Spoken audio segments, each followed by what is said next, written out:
watching some of Pacquiao's fights, man. Nah, that's what I'm saying. Stop with this conspiracy shit, bro. For real. Hey, man, chill out with that shit, bro. Man, get out of here, bro. Yeah, I'm not about to sit here and act like that was a real fucking fight. I don't give a fuck what none of y'all talking about. Yeah, well, you know what? The Chill out with Shane that Mosley fight bullshit, wasn't bro. real. Even Kovalev said that shit was real. We can open up the Pandora's box even further with this argument, bro.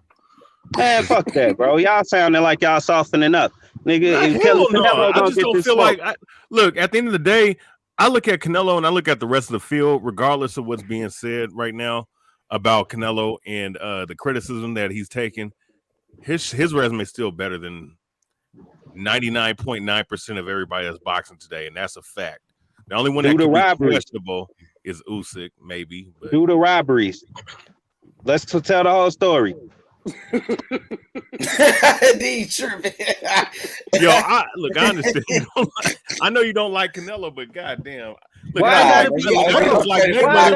do I have to dislike Canelo to talk about Kovalev? He knocked out Kovalev. He knocked out Caleb. He knocked out Joe Saunders, homie. No, Canelo still did some great things. Bro. I don't like how they come to these conclusions. That's a fucking fact. He got plenty of robberies, but I'm a hater for saying the shit. That shit, I'm gonna get off this bitch, bro. Y'all niggas don't like the truth, bro.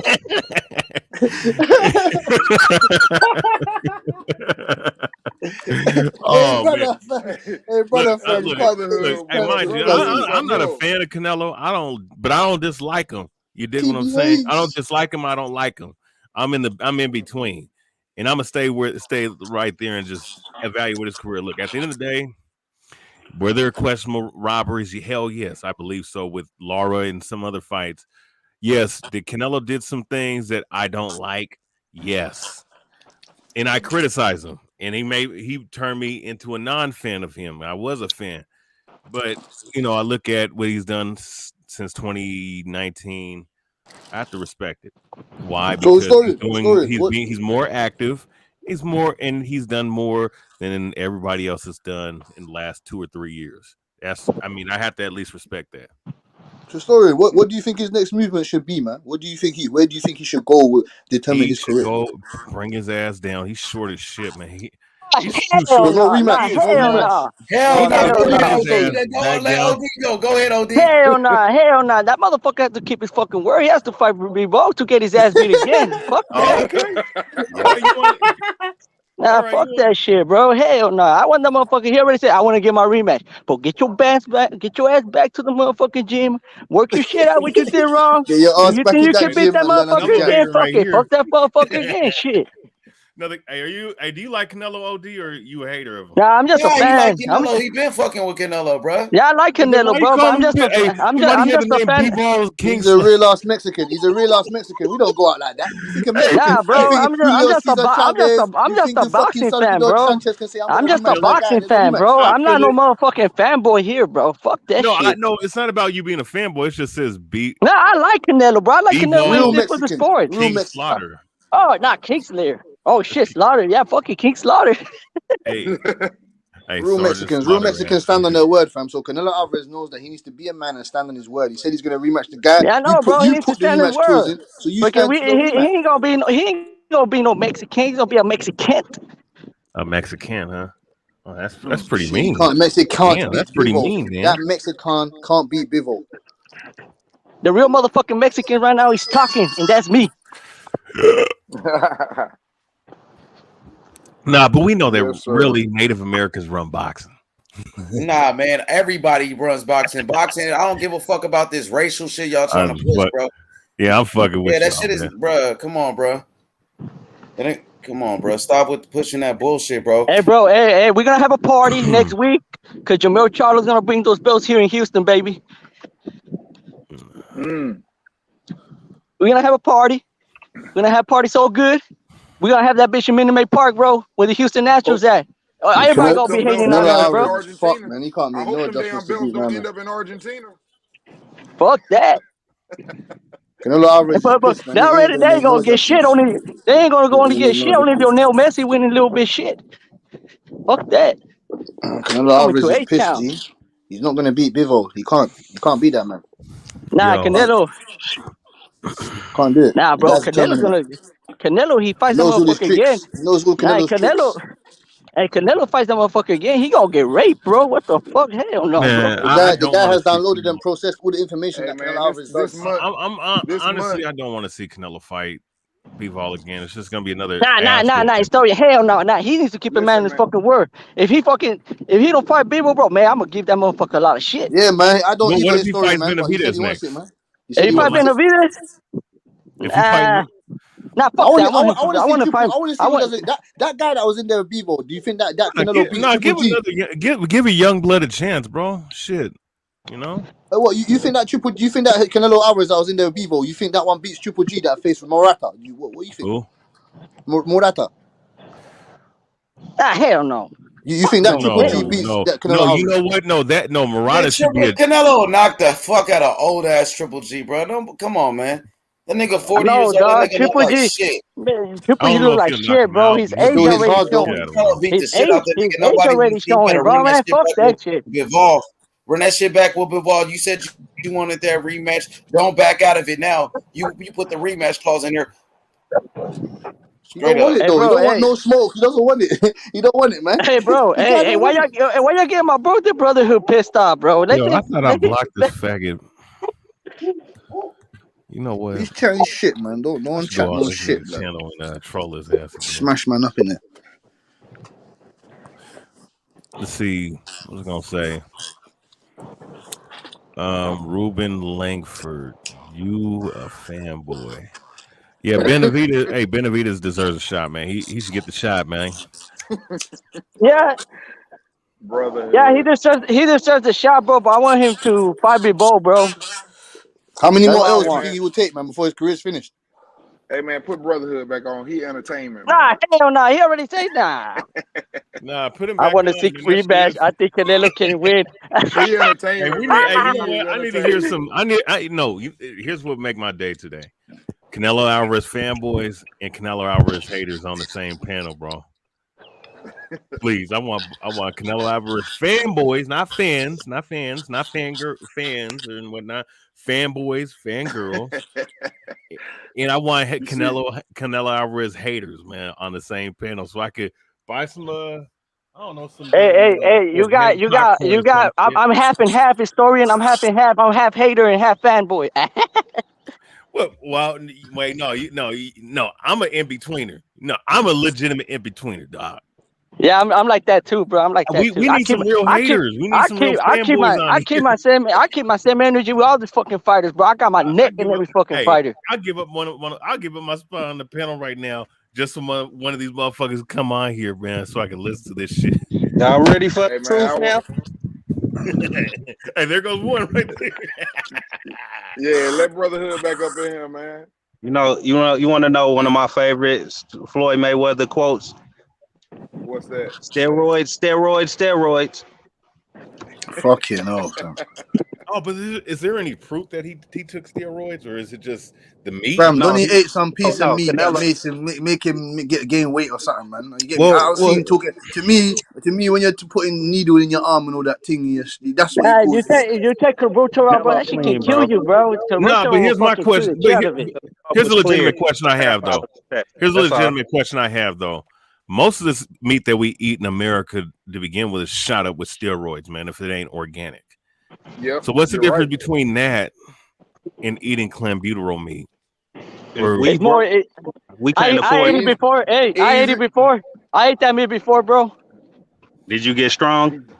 Fuck yeah. Get the fuck out of here, dog. Nah, I ate it before, bro. It tastes fucking good though.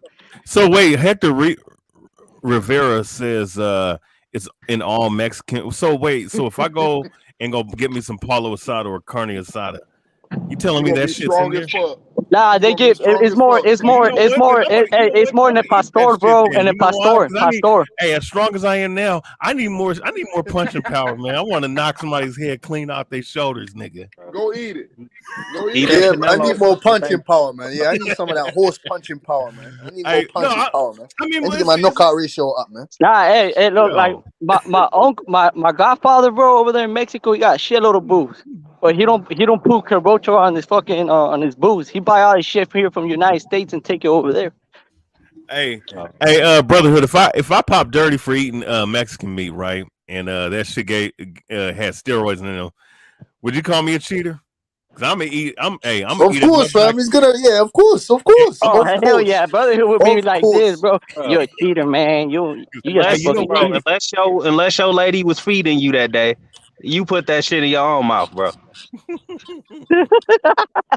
No, I'm just saying, dog. I mean, I would eat that. Hey, if it gonna give me enhanced strength and durability, motherfucker, I'll be at the nearest fucking Mexican restaurant ordering that shit. Oh no, I understand why Canelo did it for sure. I mean, Triple G was a scary motherfucker at one point, bro. I would have juiced up too. I'm just saying, but we gonna hold. Triple G was scary, but He said he would have we ain't juiced gonna up act as like that well. ain't happen. If there's anybody you get juiced up for, it's Triple G, man. That's who he And was back. how many he was, bro? When they do the test, it was like 0.8 or some shit like that. Man, nah, that shit was 10 times higher than the fucking Nah, it wasn't 10 times higher, bro. It was 0.8. no, it was 10. No, they Nah, deleted that. I remember They Dwight got rid of Brown. the I remember evidence. Dwight. Wait, bro. Let me talk, bro. Don't interrupt me. Wait up, bro. Let me talk. I'll let you talk. You I asked me, remember bro. Dwight Brown. Wait up. I remember Dwight Brown of the Houston Texans, the left tackle. They found that shit in his ass too. It was 0.6. Nah, Canelo Yeah. shit was like 90%, bro. That motherfucker It wasn't 90%. 70%, bro. I already read that shit. It was He got more cholesterol 0.08. in his body than water. The water's contaminated with parasites. Hey, Prime, man. What happened? How much But I'm gonna tell you straight up, Compuro bro. I'm did gonna tell you Canelo take, fucking man? straight up for that meat, bro. That motherfucking meat tastes good, though. I'll let y'all Hell know, yeah, bro. it does. That shit, hey, that You better Canelo just wait, man. commercial He'll be with the back, steak. bro. Rematch. I want him to get a rematch. He needs to do the rematch though. So you want him to get bust up again, Prime? You want him to get busted up again? Hey, Prime, ain't nobody fucking with that boy, dog, bro. I'd be telling y'all fools, bro. He's a fucking tough dog, bro. Not You yet, know but you I think boxing. Canelo has to run it back though. Win, lose, or draw again, he has to run it back. Yeah, he has to run it back. He gonna win by robbery in the It's the second fight. principle of this shit now. You know what I mean? Wait, what'd you say? What'd you say, brother? He gonna win by robbery in the rematch. Okay, however he I wins, thought you were fuck gonna it. say something about steroids too and shit. Let's take it. Prime However said, he however he wins. wins, fuck it, fuck it. Might Fuck as it. well take that motherfucking steroid so he can win, bro. Shit. Yeah, give him back the steroids. Fuck it. Yeah, Hey, now Bivol did a good job, man. He did a great job, bro. He stuck to his game plan, and there was a right game plan, and he said it himself. He goes, are you more talented than Canelo? He goes, well, I just stuck to my game plan. You know what I mean? He's very disciplined, man. Very, very Yeah, so that disciplined. was good by him, man. But like I said, I get it. He lost, so people have been waiting, So you're gonna have critics and people saying the wildest shit, discrediting him. I Yeah, get but it. the damn thing, It comes with territory. You know what I mean? Yeah, but the one thing, bro, you cannot you gotta respect the man's career. He just got his ass beat. It Yeah, wasn't he got his his ass night. beat. Yeah. It wasn't his night. Yeah, I know somebody gonna I was hate telling him. H too, man. He looked all weak, kind of like too nonchalant. I even said on the panel, I go, "Do you guys think he's like just confident, or does he look like he's just not into this fight or something?" And sure shit, bro. Nah, he was his stupid ass fault too, bro. Cause he was fucking overconfident. I mean, he was overconfident in one thing. He was overlooking this fucking fighter. Cause you could tell Bivol's face, bro. That motherfucker was pissed. Like he didn't want to handshake fucking Canelo's hand, bro. You can see his body impression, bro. Canelo had his daughter on his lap at the press conference. I was like, He man, was too kicked back. He was too relaxed. He got too comfortable. Yeah, bro. Like, too he comfortable. overlooked. He did overlook Bivol, and I think we all did how good he really is. You know what I mean? Like it was a cherry pick, but it really wasn't. That shit definitely was a dangerous fight. And the day of the fight, remember, Prime? I was telling you like, yo, something is up, bro. I said it too. We both felt it at the same time. That is so I be telling people, dog. I be telling yo. people. I remember some casual ass fans, bro. They be like, "No, he just doing it for the paycheck. Bivol's going for the paycheck." Man, shut your weak ass You know up, what's bro. crazy, bro? That H was like, man, doesn't it feel weird? It feels weird. I said, I know, like a calm before a storm. H was like, something's gonna happen. Hey, and I was like, fuck. So before the fight, too, I was like, man, this motherfucker might lose. I don't know why I felt that. And the H kept on saying it. I was like, I don't know how you and H both said, "Oh, raw, something's fucked, fam. Yeah. Something feels I don't want to hear how one you thing, got bro. that? I don't want to hear excuses, bro. I don't want to hear excuses like, oh, but he was too big. Fuck that, he bro. just got beat, bro. He just got beat. Prime, Because if what's he this would have about? What's this won, then about I would have catchweight? never said nothing about the size. You know what I mean? What's this about catchweight though? What's this about 168? We don't want to hear That'd be that good. shit. What's this about catchweight? We don't want to know catchweight. I don't think Bivol wants to do a catchweight at 168 with Canelo. That's No, better for not them, Canelo. not him. They want to do a catchweight. Canelo Alvarez and his team want to That'd do be a a better weight for Canelo to fight at. If they gonna do it, 175, that'll be a whole ass shit if they do that catch weight, bro. And then you got to go back and fight at the same weight, huh? Nah, but no shit. If Canelo wants to go, he can go to 170 to fight this man. I know it's different, but remember I think he'll be more comfortable. I think he'll be comfortable in 170. And one thing about that fool, what the fuck you'll be doing fucking heavyweights, bro? Squatting with heavyweights like that. Man, what the fuck, bro? It's kind of different, but you know when Conor lost to Nate Diaz? And then he having all those Mexican groups in his fucking gym. Man, He made fucking Canelo group of Alvarez. He made Canelo whack Alvarez ass go on group his and shit. knees. He made him go on his knees. I've never seen Canelo Alvarez go on his knees like that. He looked defeated. He looked finished. He looked fucked. He didn't want to get up either. He was like AJ that night. I don't know that bad. He looked discombobulated, man. He looked confused. Oh, he looked tired though. And you saying AJ 2.0? Hey, Bivol did say though that he was surprised how good Canelo's movement was.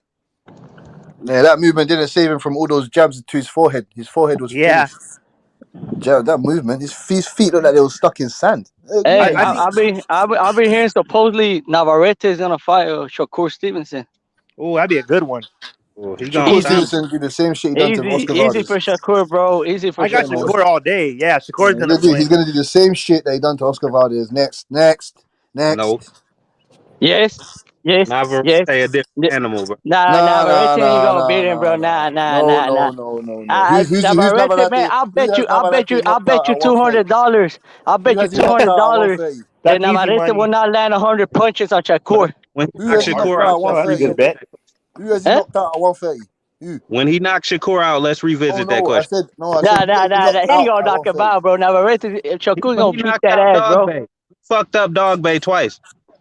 No, who has he knocked out at 130? At 130? No, they ducking him at 130. Yeah, no. I said, who has he knocked out at 130? Shakur. Nobody. He's knocked out no one. He's knocking out Navarrete Shakur. needs to worry about his weight class. Stay in his lane, man. Stay in his lane. Same as Canelo Alvarez. Stay in your lane. You said what has he done? He gonna do something when he step up and fight Shakur. Shakur already ducked him when he was his mandatory. Did I just hear somebody say Navarrete was gonna beat Shakur Stevenson? Brotherhood. Navarrete. Bad news for Shakur. He's the perfect style to beat Shakur. I think Navarrete will not be Shakur Stevenson. Navarrete is too damn slow. He ain't gonna let 100 punches to Shakur, bro. He's not gonna land no 100 punches. OD, he's not slow, bro. If Nakatila could fucking press you and make you only throw 200 punches in the whole fight, then I think Navarrete could do the same or even worse. How many he landed? OD, no, listen, bro. That dude has really good footwork in turn offensively, and his power punching is over 9,000, bro. And he has a very good uppercut that can be something to be used against Shakur, so he has a chance. He's a live dog in that fight, at least. Power in both hands. I don't see a chance, bro. I don't see a chance. I'm being realistic. I mean, I favor him. I favor Shakur. I just think that Navarrete has what it takes to beat him. Oscar Valdez has what it takes to beat him, but we also happened there. If he lands 100 punches, I'll pay Brotherhood $200, bro. Oh if shit! He lands 100 punches. That's easy money. 200. If he lands 100 punches, he gonna throw 2,000 punches. So the math is on my side. I say that doesn't matter. You throw 2,000 punches. If he lands 100 punches. If Shakur throw more than 300 punches, then I'll pay you. Yeah, Shakur like to play defense, don't he? Hey, Canelo Alvarez only landed like 60-something punches on Bivol, man. I don't think that. I'm a man of my word, bro. I'll pay you money, bro. If he lands 100 punches. Bullshit. It's still Canelo time, dog. All day. Canelo Alvarez better just go down to 168. Be smart. Don't take another L. Stop babying this fucking fighters, bro. Stop babying this fucking fighters. I'm Stop not. babying Man, this I don't fucking like fighters. Canelo, but I don't like Canelo. Nah. Fuck that bullshit. Let's I don't stop like that babying these fucking motherfucker. But fighters, bro. I'm just being honest, man. After ass whooping like that, just you know what, you just have to check it up as an L. I fought a light heavyweight, maybe the best light heavyweight champion. Who knows? We'll see. And just go back down and give the young cat a shot. Benavidez, bro, give him a shot for your belt. Man, if Canelo gets his ass beat by Bivol again, Canelo should hang up the gloves, though. I'm just saying. Hang up the gloves. Yo, hey, man, that's some hating ass niggas. Hang up the gloves. Retired. Hey, I'm not hating, bro. I'm not hating. I'm being fucking realistic. You sound like you want Canelo to fucking end his career. Nah, bro. Look, I wanted Canelo to win, bro, but I wanted Bivol to win it too. I wanted both of them fools to win it, bro. Well, Bivol won me some money because I predicted exactly what was going to happen in the fight. He was gonna But you know why? You know why I want Bivol to win at the same time? So everything can change, bro. Everything. Like what? Everything. What's going to change? Tell me. Somebody make it make sense to me. If Canelo Alvarez leaves the sport now, what good does that do to the sport of boxing when ain't shit in the sport of boxing right now? Everybody gonna stop fighting each other, bro. Everybody gonna stop fighting each other, bro. Whose fault is that? These motherfuckers should be fighting each other right now. Nah, but Mayweather, when he fucking retired, everybody started fighting each other. You got Charlo ducking everything under the sun. You got Charlo, pulling out of fights for the 50, 100. I'm gonna say it like Snoop Dogg said it. Who? And you got Triple G, who ain't fought in a year and a half, fighting another guy who ain't fought in 2 years. Listen, Canelo Alvarez is not boxing, fam. Canelo Alvarez is a boxer in the sport of boxing, fam. You don't give a fuck if he goes retires, man. WWE. Well, you know what boxing is kind of like WWE nowadays. I mean, shit. That's like, what I said. He's not going to lose the second fight. It's true. Triple H, Stone Cold, those guys, they can't lose 3 fights in a row, fam. There's about 100 belts right now. You know what I'm saying? There's the Mestizo belt. There's the Black Lives Matter belt. There's the Superman belt. You know, there's the Batman belt. Every belt under the sun. Canelo thought of that shit, bro. That's Canelo working. Well, yeah, partially WBC. If Canelo the French fries title, you gotta make everybody else happy too. That's why they just making belts all willy nilly and shit. Hey, you know what? They need to make a hamburger belt, man. Hamburger belt. Hamburger belt. Trevor Bryan versus Andy Ruiz. Whoever wins. That's what Ruiz won. He won that versus Areola, the hamburger belt. No, he got the Snickers. No, he got the Snickers belt. He's a bad motherfucker, man. Don't hate on Andy Ruiz. First Mexican heavyweight. Let's go. Shit. Who? Andy Ruiz ain't the first Mexican heavyweight. Champion, yes. Champion. There you go.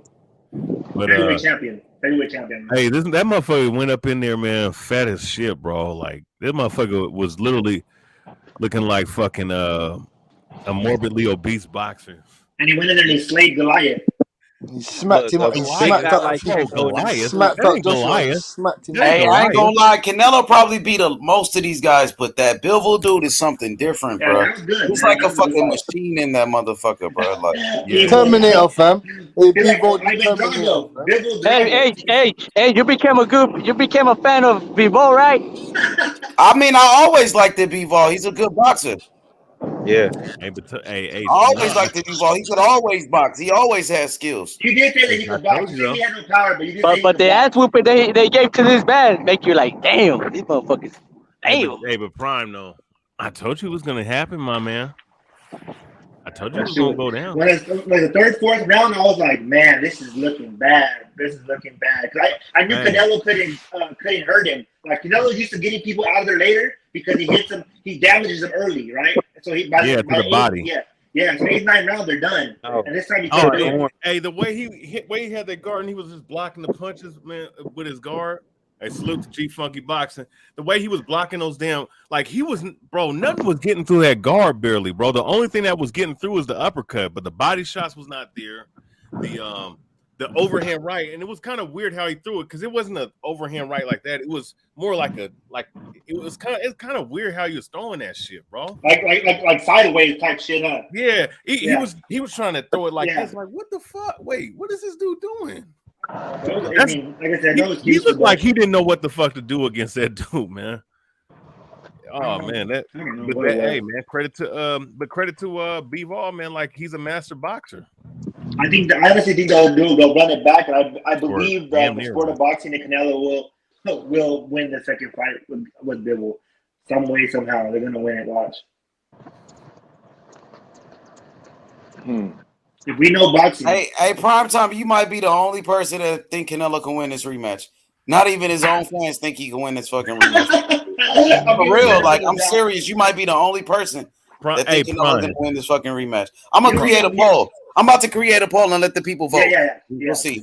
Oh no! How do you create them polls, H? You gotta go to the YouTube, go to the actual YouTube, like the YouTube on the website, and go to the chat on your channel.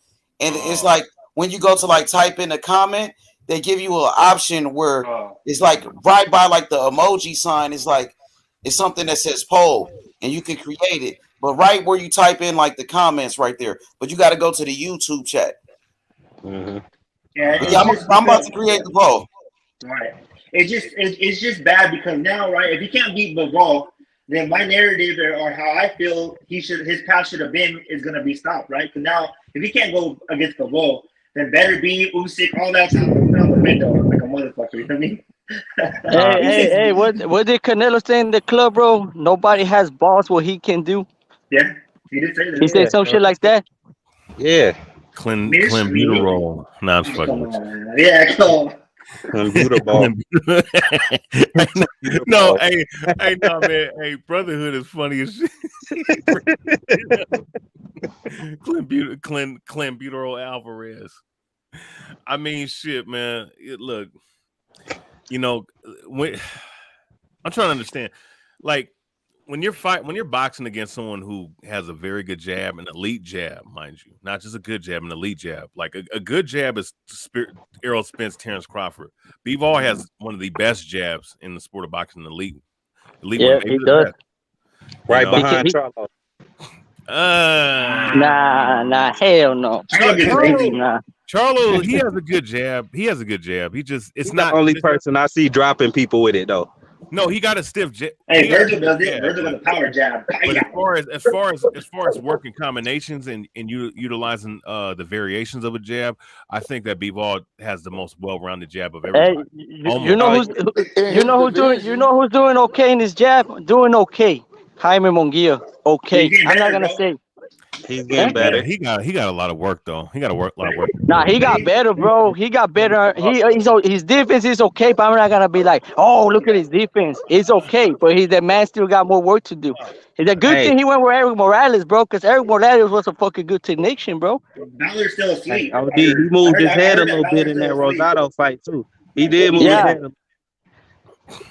So. He beat the fuck out of Rosado. Even though he didn't knock him, he beat the fuck out of him. No, Gypsy. No. I mean, Ali 62. Tyson Fury's good jab is good for his style, but it's not. I wouldn't say it's elite. It's long. It's long. It's good for his style. BA, I'm gonna be the only one that's gonna vote for Canelo on the poll. Yeah, that's right. That's true. Hey, I'm a vote for him, bro. Just because I feel sorry for the man, bro. Nah. I don't feel sorry. He's almost a billionaire. Yeah, I mean, how much you really think he's pissed off about this loss, bro? More prideful. I think the pride hurts. Another bag. And not only that, bro. Hey, he already fucking gonna build some gasoline stations over there in Mexico. Yeah. Canelo Energy. Oh, you see Canelo after the fucking fight? He was partying, drunk and shit. Yeah. Was he? Yeah, partying. He was drunk, singing and shit, bro.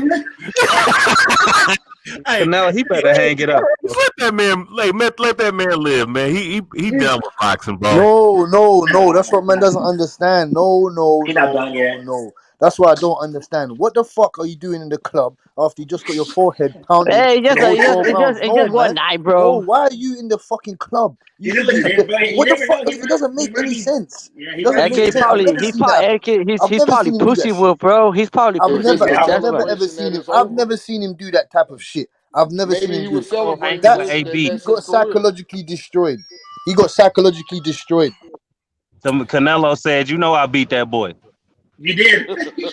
Like Adrian Broner, Because I think he said Right I thought after we're I talking thought I they did just enough created the to poll, y'all. Everybody vote. Who wins the rematch? Canelo or Bivol?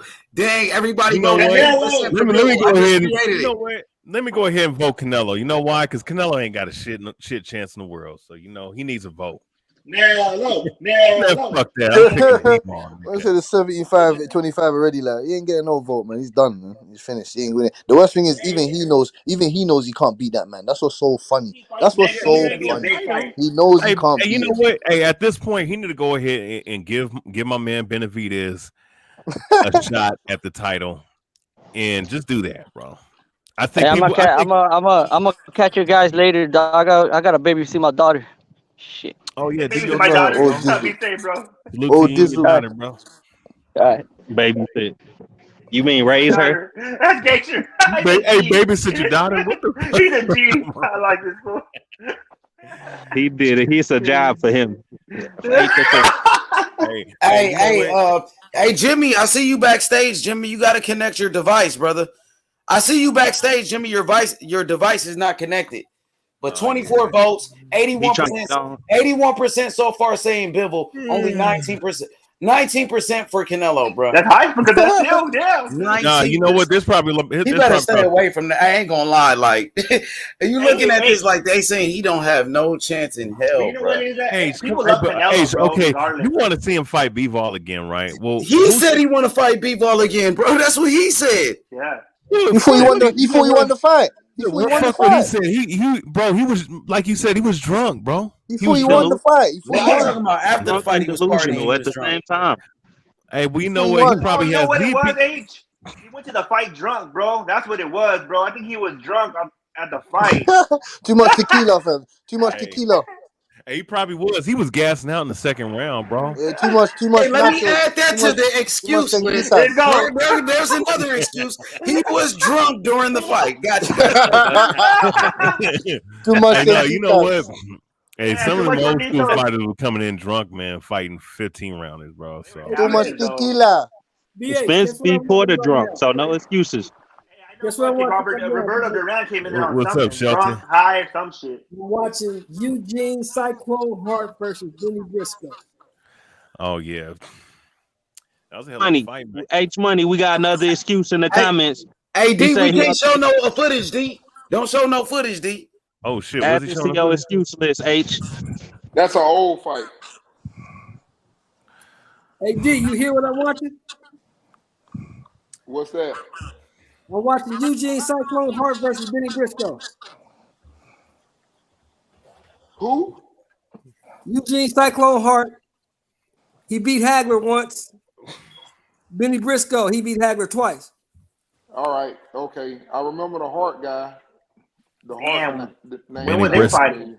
Back in the 70s. Hell no, that's 1970s, dog. 1977. Was it 1972? 1974? I was born 80. I was born 84. Okay, so yeah. That'd have been like in the mid 70s. Yeah, you be watching the good. You don't know shit about boxing. You a real fight fan. You be watching the real old ones.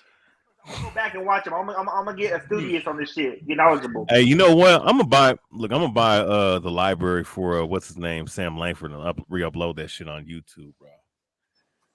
Ali had a real good one, man. Like 11, watch all like Paul 11 DVDs. Hell yeah, man. Where's my Hold motherfucking on, DVD? did you fucking say Paulie Malignaggi? Yeah, I'm gonna go back and watch all Paul and Molly Dodge's fights. That's why you don't know shit about boxing. Prime, you need to go. Prime, you need to go.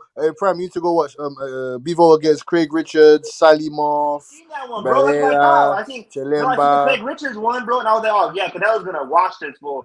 Craig Richards, honestly, bro, he did better than Canelo They did. didn't even know so food.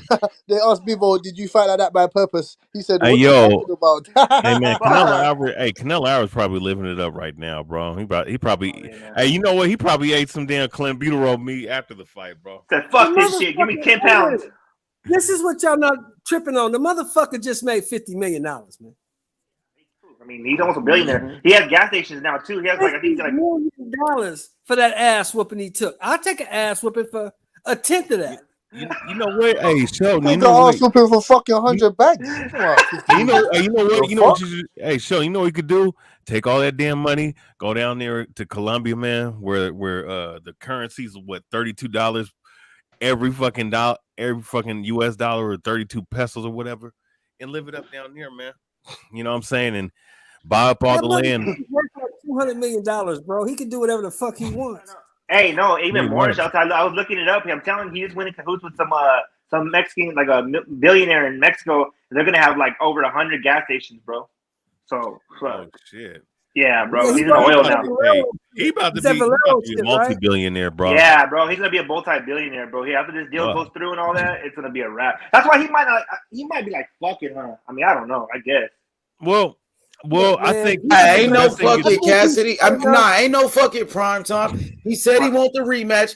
And Oh he yeah, better no. take it. I want him to. I want him to fight. I feel you. I feel you though. But like, yeah, I mean, we just talking about like boxing. Like, of course, we talked about Canelo. Like the way like he took care of his business was similar to Floyd Mayweather. Like he was the cash cow. He made smart investments. But what that got to do with this fucking rematch? No, he needs to run it back. I believe that, bro. That's why he needs to run it back because. Yes. No, I know. He needs to run it back. He has to. Like even I'm a super fan, but he has to run it back. And if he does it, I'm gonna be very disappointed in that shit, bro. It's all good, bro. You win some, you lose some, bro. I'm here to hate H for also. And I want to ask you this question. You said hate for who? I'm hearing a lot of hate for Reynoso, and I want to ask you this question. Are they throwing him under the bus now? Do you put this on Reynoso? Because I believe that the trainers has the material he has to work with. Exactly. I don't blame Reynoso. Everybody was just praising Reynoso for being the best trainer of boxing.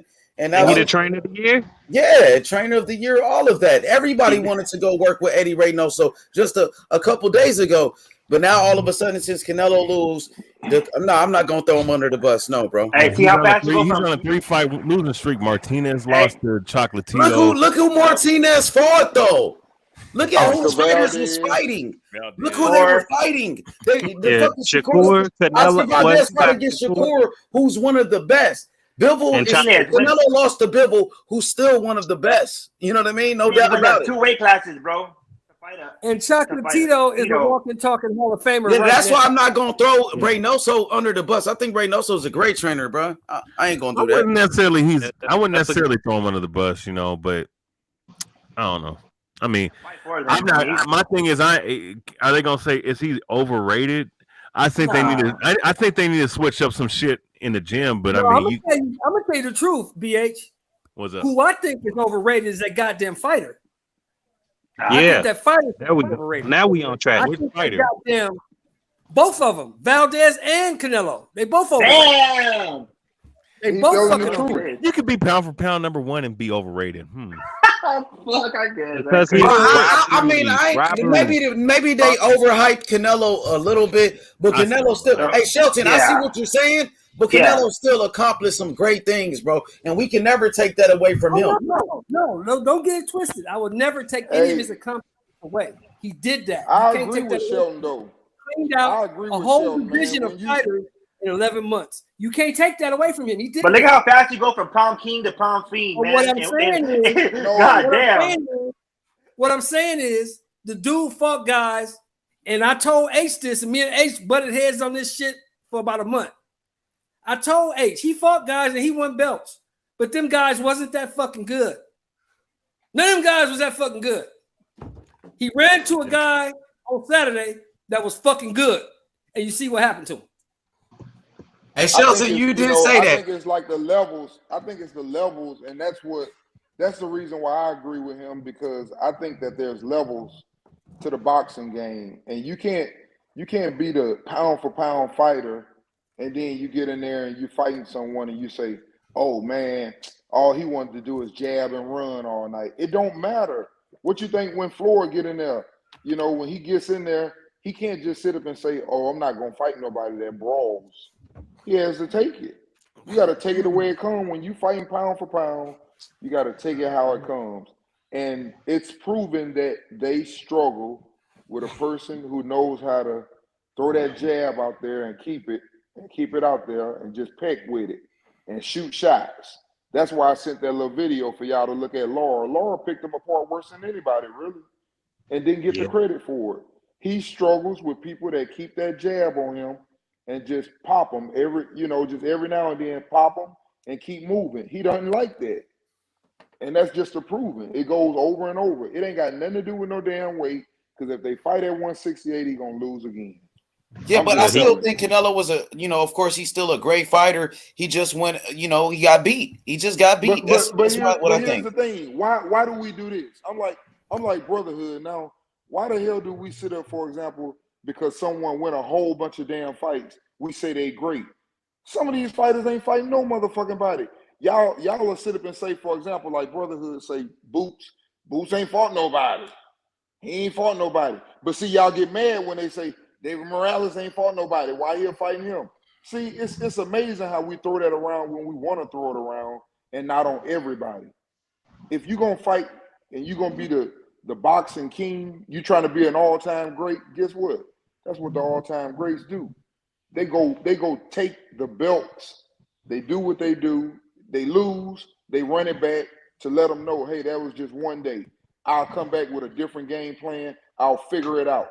He hasn't proven that he can figure that style out. That's all I'm saying. So when you say an all-time great, I'm like, my man, Sheldon, if you're going to say an all-time great, you got to be able to adjust. That's what all-time greats do. You got to be able to come back. See, a champion is not what you do when you win it. What determines the true champion is what you do after you take a loss. Can you come back? That's right. Can you or get up off that man? Can you win that title? Get up off that man. That's the hard part. That's a champion. And look at these excuses, bro. Come on, Little Penny, bro. Stop making excuses. Canelo fanboys, bro. He said, let's check the gloves of Bivol. It looks weird. Wink, wink. They say Bivol had loaded gloves. This is crazy, bro. Oh my God, bro. He's laughing. He's laughing, Ace. He's making a joke. He's making a joke. Hey, but Vince Carter, I got a question for you, bro. Hey, Vince Carter, I got a question for you. He does look like Vince Carter, huh? Oh shit! Yes, he does. He look like Vince Carter's father, man. That's too funny. Vince Carter look like me. There you go. Let's get that right. You say he younger than you, huh? That's right. He looked like me. Okay. That nigga's an imposter. Hey, did you see Jimbo in the chat? There you go. Oh, shit, boy. Hey, so I think it's bro. You gotta go check that shit out. Yo, that angle right there is terrible. Dead on, bro. That's you, bro. That's fucking you. High school picture look like that for real. Watch this. I'm gonna show you something to that picture. That's VC right there. That's man, that's him, bro. In the flesh. Carter was one of my favorite players, bro. Vince Carter was a beast. Yo, you could have been his stunt double. You could have came in and dunked and shit when he got tired, bro, and they would have never known. For real. Hey, BH, go back to Jimbo's first comment with all them fucking accolades. See, which you got to go up to them fucking accolades. Oh, this shit right here. Yeah, go back to all the fucking accolades. 2-time lineal, 4. Oh yeah, Canelo's a 15-time world champion. This was his fourth undefeated champion in a row, 4-division unified undisputed champion, and 2-time lineal unified champion, 520 champions, and in the Hall of Fame and pound for pound level guys. Historian, you still logged in? Are you logged in, bro? You want me to log out? I want you to log in because I gotta bust the jug. Hey, hey, look at these excuses. Jimbo with another excuse. He said, "Did you guys see Bivol's trainer mess with Canelo's water bottle?" He said, "Was Canelo water spiked?" Y'all see this shit? Let me ask you a question, Jimbo. You just put up a whole list of Canelo's accolades, right? He did this, he did that. 15 champions, beat 20 world guy, Hall of Fame, all that shit, right? I want you to answer me this, Jimbo. What the fuck did that mean at 9:13 on Saturday night? No, I think I'm about discrediting, bro. What did any of that have to do with 913 on Saturday night? That shit couldn't help him when he's in the ring with Bivol. Couldn't. Yeah, see, but now I don't think so much you guys, but there's a lot of people just discrediting all that, bro. After that one loss, I mean, I get it, but that wasn't even. I'm gonna ask you, Prime. Yeah. Could that shit help him at 913 on Saturday night? No, definitely not. No, it was just mono and mono. It couldn't help him. That was it. That shit don't matter. Yeah. I say it all the time. I hope y'all be listening. I say it all the time. All that shit right there doesn't matter. Can you beat the motherfucker that's across from you tonight? Yeah, that's it. Hey, you know what though? He'll get his vengeance, bro. He'll get his vengeance for sure. He'll come back. Hey, Prime, I'm gonna tell you this, bro. You my guy. I fucks with you. If you know Canelo, you need to call him up and tell him to leave that fucking record alone. Hey, remember, was it you, Shelton, when they were saying like about how they're gonna call Canelo or some shit like that? Leave that motherfucker alone. Go around him. Avoid him. Fight somebody else. Funny. That's just funny, bro. Nah, he has to, Shelton. It's pride now, brother. He has to fight him, bro. He has to fight him again. Yeah, let me go ahead and log into this shit real quick. Anybody play a video of Oscar De La Hoya laughing? Oh, I need to see that shit, man. He's probably on a sick one too, laughing like a motherfucker. I just want to see him laugh, bro. That'll make my day. Hey, no, you talk about like, people always give Oscar a tough time, but Oscar was damn near protecting Canelo from shit like this, from making this type of fights. Hey, Oscar, bro, was looking out for his ass. We argued about that? Hold on, we argued about that. Oh, yeah, I remember, Shelton. Yeah, I remember. You know that Oscar De La Hoya wouldn't let him fight Triple G for 2 years. Exactly. Sometimes you got to protect you from you. You know what I mean? Oscar didn't even want him to fight Laura. Exactly. But Canelo wanted the smoke. So that's good, Canelo. I give him credit for wanting certain fights, but when you get schooled like that, you don't get no fucking credit. So like, you can want it all you want, but you get your ass whooped like that, it don't matter. Hey, but no, we still talking about him. We could talk about Canelo for months, even after he lost. Man, people still talking about Wilder's loss. It's been 2 years since he got his ass knocked out. Yeah, that's real. And this shit just happened. This loss just fucking happened. This shit is fresh. Like, maybe like in a couple days it'll calm down, but right now it's still like so fucking hot. What happened? Sucks. Wilder hadn't fought in like 18 months, and they were still clowning him. Oh, there you go. I see you, D. Turn it to the left a little bit. Go to your left. No, the other side. A little bit more. Yeah, right there. There you go. Perfect. Oh shit, young Vince. Hey, no, he don't look like Vince right there. He look like fucking what's old guy's name from back in the day, bro? You look like Dominic. People used to say Billy Owens when now you look like Robert Townsend. Hey, H-Man, you think that motherfucker cashed the check yet? Oh, who you talking about, Sean? You talking about Canelo or Bivol? Yeah, Canelo. Think he cashed it yet? Hell yeah, he was already partying after the fucking fight, drunk as shit. Wait, you think he cashed it that quick?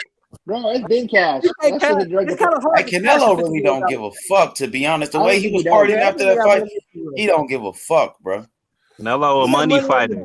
Can I say something real quick? I brought a bag down with a couple million in it just to fuck. Hey, Shelton, can I say something real quick? You know what's funny, bro? I was like a big, like, Canelo's not, the money's not getting to his head and this and that, bro. But you know what? Like, no, and I'm no excuse, bro. But now that I think about it, him pulling up in the Bugattis, him fucking partying, the silk, that shit might have got to his ass, bro, a little bit. Yeah, he listened to him talk about the payday. He made a whole song about payday. Marvin Hagler said that yes, right? It's hard to get up and do road work at 4 in the morning when you're sleeping on silk sheets. Yeah. And Canelo did pretty good until he did it. But you know what? I heard that Canelo Alvarez didn't even do any road work for this fight, bro. That's what they were saying, but I don't know if that was bullshit come or on. not. That's an excuse. That's an excuse, bro. No, it's not an excuse. That's like number 9. I don't know. It's hard, bro. You're a champion. I mean, you got to do what he needs to run it back. He needs to run it back, bro. That's all he needs to do. If he didn't do road work, whose fucking fault is that? It's his fault, bro. But look, no Donaire came on this channel and said he don't do it either. And look what he doing. He running through motherfuckers. So ran through some people too, bro. Let's not. Come on, let's not. no, Nito don't need road work.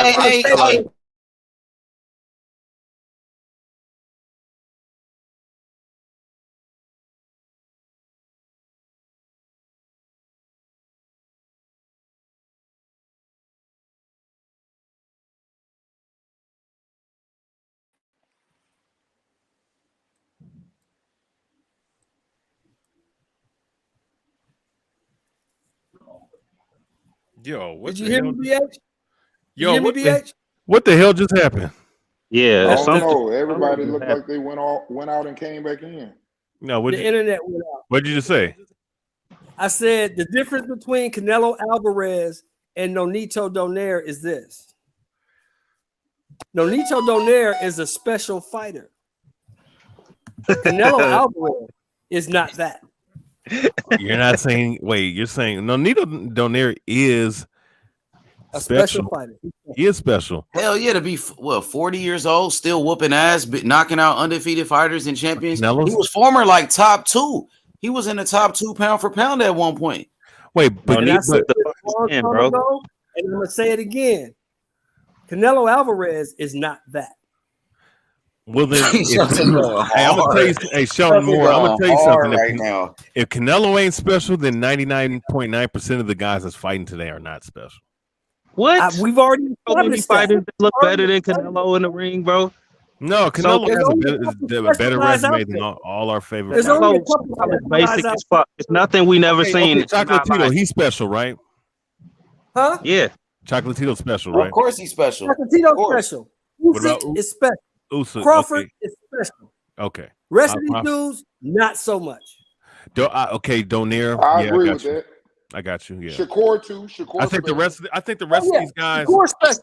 Shakur Spence as well. Spence as well. No, he's special. He's a special guy that has not done special things just yet. He has a special talent. I even think Devin Haney is going to end up being special. But we got to let their careers play out. We've seen hell of a talent or fighters in the past that just never panned out. They haven't done enough. So we got to. We can say that Errol Spence is on the cusp of being special. He hasn't proven. No, Errol Spence is special, man. No, Errol Spence is special. He hasn't had a victory. He hasn't beat nobody that's good. Danny Garcia is not good. Danny Garcia is not good. He's not. He's trash. Not 147. Hey, historian, check your the motherfucker he knocked out look good on the motherfucker Danny knocked out look good on Crawford resume. Yeah, so I'm gonna do that. I'm waiting for my phone to fucking charge up. It was special, man. It was special, man. Too small. Mikey Garcia was way too small. Sean Porter's average. He doesn't have a special win. He is. No, he is. No, talk your shit. He is average. Best win is average. Crawford. If he beats Crawford, he's special. But them other guys get beat all the fucking time. I keep telling them that. They ain't listening. Get beat all the time. No, them guys ain't special, bro. Danny Garcia ain't beat no motherfucking body at 147. Nobody. Neither has Crawford. Nobody has done it better. They put in front of him. How many losses does Crawford have? Wait, what y'all want to talk about 147? Y'all definitely y'all be giving Crawford credit for shit he did at 140 and bring it up to 147. But let's talk about what Danny did at 140 since y'all love to be stuck on that shit. Nah. How many losses? Tell me how many losses he got. He fought how many elite fighters he didn't fought. That's the problem. Crawford haven't fought none. That's the difference. Crawford might have losses too if he actually fought some elite fighters like Danny did. Who he fought that was elite? Spence ain't fought everybody. No God damn it, everybody. He ain't fought no elite fighter. Stop it. He fought everybody. He ain't fought no fucking elite fighter. Get your ass You wish out of here. Crawford resume looked like Danny's. Nah. Crawford resume is a hell of a lot better than Danny. Danny's ain't even good. What? Y'all niggas crazy, bro. Nah, 140. At 140, it's arguably Danny Garcia's resume is better than Crawford's at 140. Overall, it is better. Everybody knows. Better. Cassidy, how's all them losses better? Tell me. No, that's at 147 though. That's at 147. I'm talking about 140 though. Overall. How does he have a better resume at 140 when He he got was better wins. simple. You got better wins, man. Lucas Motherfuckers from him up there Matisse, time. Lucas The same Matisse. motherfuckers y'all giving Crawford credit for knocking out when they like 40 years old. Danny knocked that motherfucker out in 2012. You forgot about that? You forgot about that? You forgot about Matisse? You forgot about Peterson? Oh, you Yeah, forgot come about on, Zach OG. Wheeler? You Oh, forgot yeah, about Eric Morales? come on, OG Shelton, man. Forgot about all these motherfuckers? You got a real Canelo fan up in here. What's your deal? Thurman Let me ain't hear it. No, all them fucking good fighters I just named. He fucked up Zab Judah, Eric Morales. You get me twice. Actually, let me Eric do it. Morales was 73 years old. Get the fuck out. Well, that's still a great win. Still a great win, though. Amir Khan as well, fam. Amir Khan almost fucked up And Tim I voted Brady. Canelo on the poll for the rematch. What's the deal? Huh? And I What's voted good? Canelo for the rematch on the poll right here. I'm a real Canelo fan. Let me Are you hear a it. Canelo fan? Wow. You're drunk. Oh yeah, You're you drunk, from man. You ain't you winning shit, Pasadena man. You're Rider drunk, dog. right You're there. drunk. Why you do that to Man, you know I'm yourself? riding Why you Canelo do all that the to way. yourself? You're drunk, dog. You ain't winning shit. You see the way he Why got you do that punched to up. yourself, You bro? see the way he Back got to the punched UK, on. big dog. I thought you liked Canelo. You trying to get him hurt. Yeah, man. You want him put Hey, back we on a taking the stretcher, rematch. man. Come on, man. It's Hey, boxing. listen. I I appreciate the It's all bravado. about the sport, bro. This sport is I, about fighting. This I sport is appreciate the about bravado we need to from fight, the bro. We need Canelo to fight. fan. The So rematch break it has to down. be Break it made. down. The How rematch do you has to see be made. how do you see Canelo Canelo's Alvarez off winning? the list, bro. How do you For the see greatest you winning Mexican the fight, fighters, man? Canelo's off the list if we don't take that rematch, bro. No, how do you see you winning the fight? Somebody And got Bivol needs to drop down too. I heard what H Money said too. Nah. Drop Bivol down to 168 for the titles. Let's get the title. Let's get the title. Nah, G. That's not y'all G. want Nah, him to G. run That's away not Let's how we like a do train the things. fighter. That's Let's not train how the we do fighter. That's what things we've here. been doing. That's I what want him to run 175. like a little bitch 175. and go back Fuck, to man. 168. Canelo When can a go up. weight drain them and fuck that. Still whoop his ass. That's the Bivol's the A side. Hey, Use it in his I'm terms now. about to The log A into it, bro. side, the guy beat Jean Pascal and Joe Smith Jr. And Canelo Alvarez. and Canelo Alvarez. Yeah, so he's the A side now. And that makes him the A side, bro. Oh my god. Yeah. He didn't even Yo, get to walk out first. Let him walk Give out you Bro, first. Let him pick somebody his and he was arena. nobody. at Let him war. pick the crowd. Let him He was at war. fuck that They shit. couldn't even show his hey, white I'd be flag. funny for Couldn't this. even do his national anthem, bro. Come on now. It was the States and Mexico versus Russia. Hell nah, man. Why didn't your man have a jab though, man? Why didn't your man have a jab? What's going on, Bro, man? the guy wasn't even punching. Canelo Alvarez wasn't even punching, bro. He was trying. He couldn't even break the shell. He had his hands in his pocket all night. He had his hands in his pocket, not doing He was shit. outboxed, and that's the bottom line, bro. You got Bivol outboxed turned by a him into bigger AB. boxer who's Bivol pretty turned him good at into boxing, AB. who is Let's perhaps just a keep it better real. boxer. Obviously, he has a good technique. He has a good coach. You know, the guy has a physical advantage. You know, but He has a drinking at the end of the problem day, now. Canelo was a challenger, bro. Canelo was a challenger, and that's the bottom line. And that's why there's weight classes too. Nobody. Why does he? You can't go up does and Hey, give cool. Hey, give cool. Why does he think that he won the fight? Excuses about weight, bro. You're a I'm fighter. You're I'm a fucking fighter. sick of the You know, excuses about weight. the rematch. Stop He it. wants the rematch. The people want the rematch. People The do. Fuck want the the weight rematch. excuses. He's Mexican, bro. Imagine he says he doesn't want the rematch, bro. Yo, hey, look, Who the fuck would say they don't want the rematch?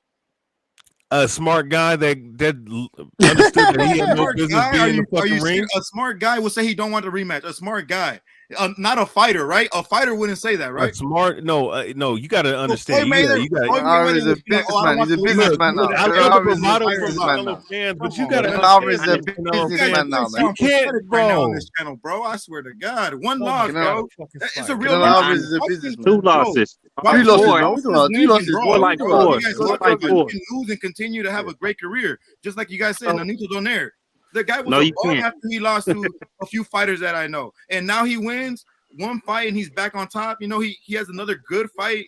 They can And what, come he's the close pound for again, pound king now? close. He's the pound for Yeah, pound king. Are you telling me Nonito Donaire can go to original. I 168 always will and challenge Canelo for be. those titles? No Nito will stop Canelo. No, Nito. H Oh Money. my! You should have voted for Bivol in that poll for that rematch, bro. Oh, How do you see Canelo Alvarez beating Bivol in the rematch? At 168, I do. At 175, No, 168, no 168, So how is he gonna win 175, at 168? 175, no 168. That's some bitch ass shit. We Bivol want has to go 175. down. Bivol has no chance. What? Or is he a diamond? Is he a diamond belt holder? What is he? What diamond? He's the what do you mean diamond belt? He kicked. He fucking beat his ass for the whole 12 rounds. Yeah, Canelo Alvarez thought that he won the fight. At this point. I saw the fight, bro. You think I was in pain? I thought Canelo was gonna have something up his sleeve, bro, and obviously he didn't. You know. So why can't it be at 175? I don't understand. So you lose one fight and that's it. I know he's not gonna be the pound for pound no more. Because No, why can't it be at 175? Why can't it be at 175? No He has catch. done it before, but to do it twice, come on. We've seen that he's done it before, right? Why can't it be at 175? We've seen it against the Crusher, right? But if you can't do it twice, that's it, man. Go back down to your weight and that's it. Don't go up no more. He was talking about fighting that cruiserweight. Come on. Bullshit, yeah, man. he's mad. He's delusional. You want to see Canelo? He was going to do it. It's not delusional when you're about to do it. He was about to do it. He was about to do what? He was about to do what? He was about to do what? He protecting Canelo. He was about to fight in heavyweight before that. He took the Bivol fight. Bivol he wasn't gonna do shit. He wasn't gonna do none of that shit. I'm telling you, boy. His brains would have been splattered on the canvas if he tried any of that shit. All right, bad style matchup, my man. After this past Saturday, who's your pound for pound right now, Butch? The same one that been all my life, Crawford. Yeah. Okay. Crawford is understandably Crawford, but to me, if when Errol Spence and Crawford fight, that will determine who's pound for pound. Crawford to me, is the #1 fighter right now in boxing. Period. Yeah, arguably. What about Errol Spence Jr.? Yeah, that's what I said. He's Earl. Listen. I'll give. He don't need to be Spence to be the best in AI. So you think Crawford and Errol Spence Jr. can beat Canelo in at what weight? At what weight? 160, 168, 175. Or at what weight? 160. So tell Canelo Alvarez to 160. You gotta come with it. You gotta come with it. You said Crawford could be your pound for pound list. At what weight can he beat Canelo right now? 160. Where Canelo started at? Where did Canelo start his career? Canelo just fought at 175, and he would have to drop down to nothing. You just protecting. Shut your man. Get out of here with that. Hey, give cool. Why can't you come down to 160? Why can't you come down to 160? You want Bivol to come down to 168? Why can't you come down to 160? That's a lot of weight. I ain't gonna lie. They fight at 168. That's a lot of weight, you know. But you asked what weight could they beat him at? So I told you what weight. 160. Today. We're not talking about 154 Crawford and Spence. We have to make it like feel like it can happen today, you know? Okay, but that's the whole point.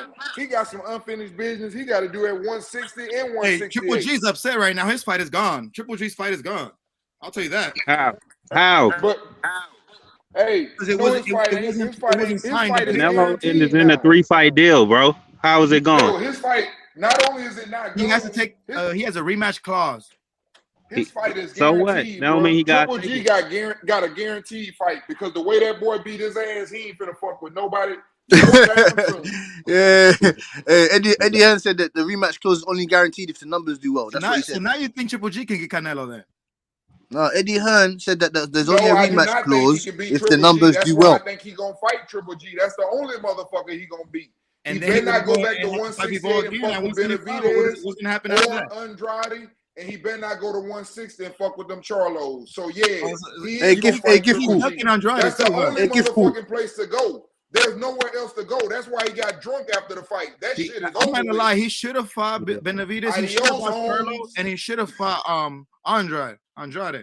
Hey, give cool. If he doesn't take this rematch, how does that tarnish his career in Mexico? How does that tarnish his legacy? Well, he honestly at this point right now, he's not.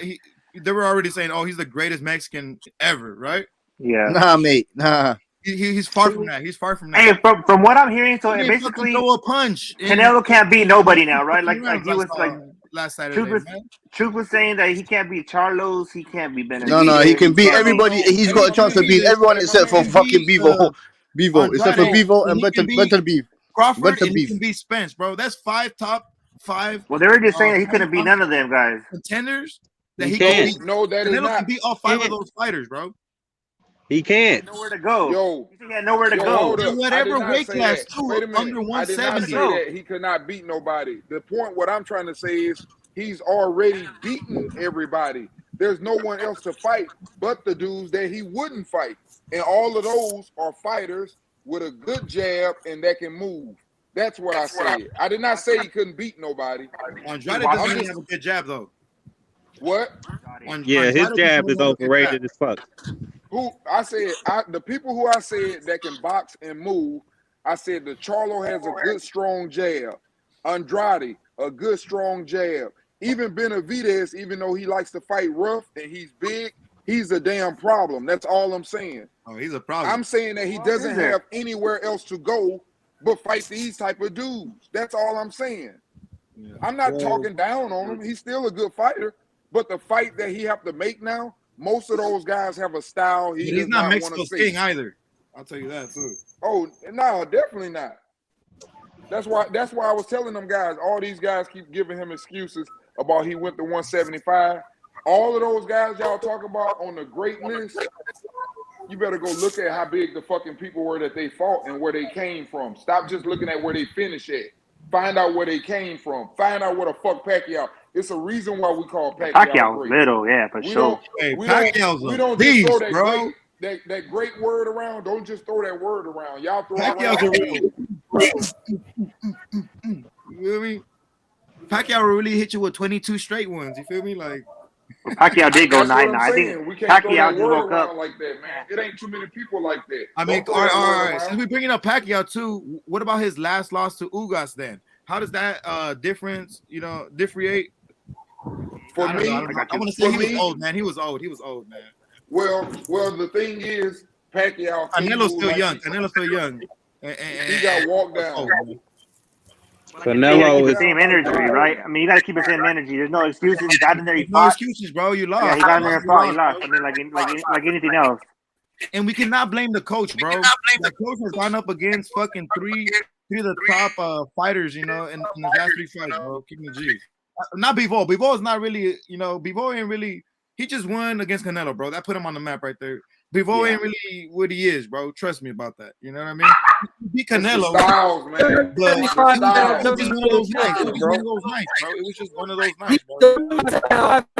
He outboxed him.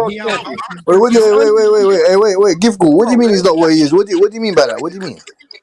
Bivol, I don't really see him as an issue in the future for anyone above 175 or I don't know.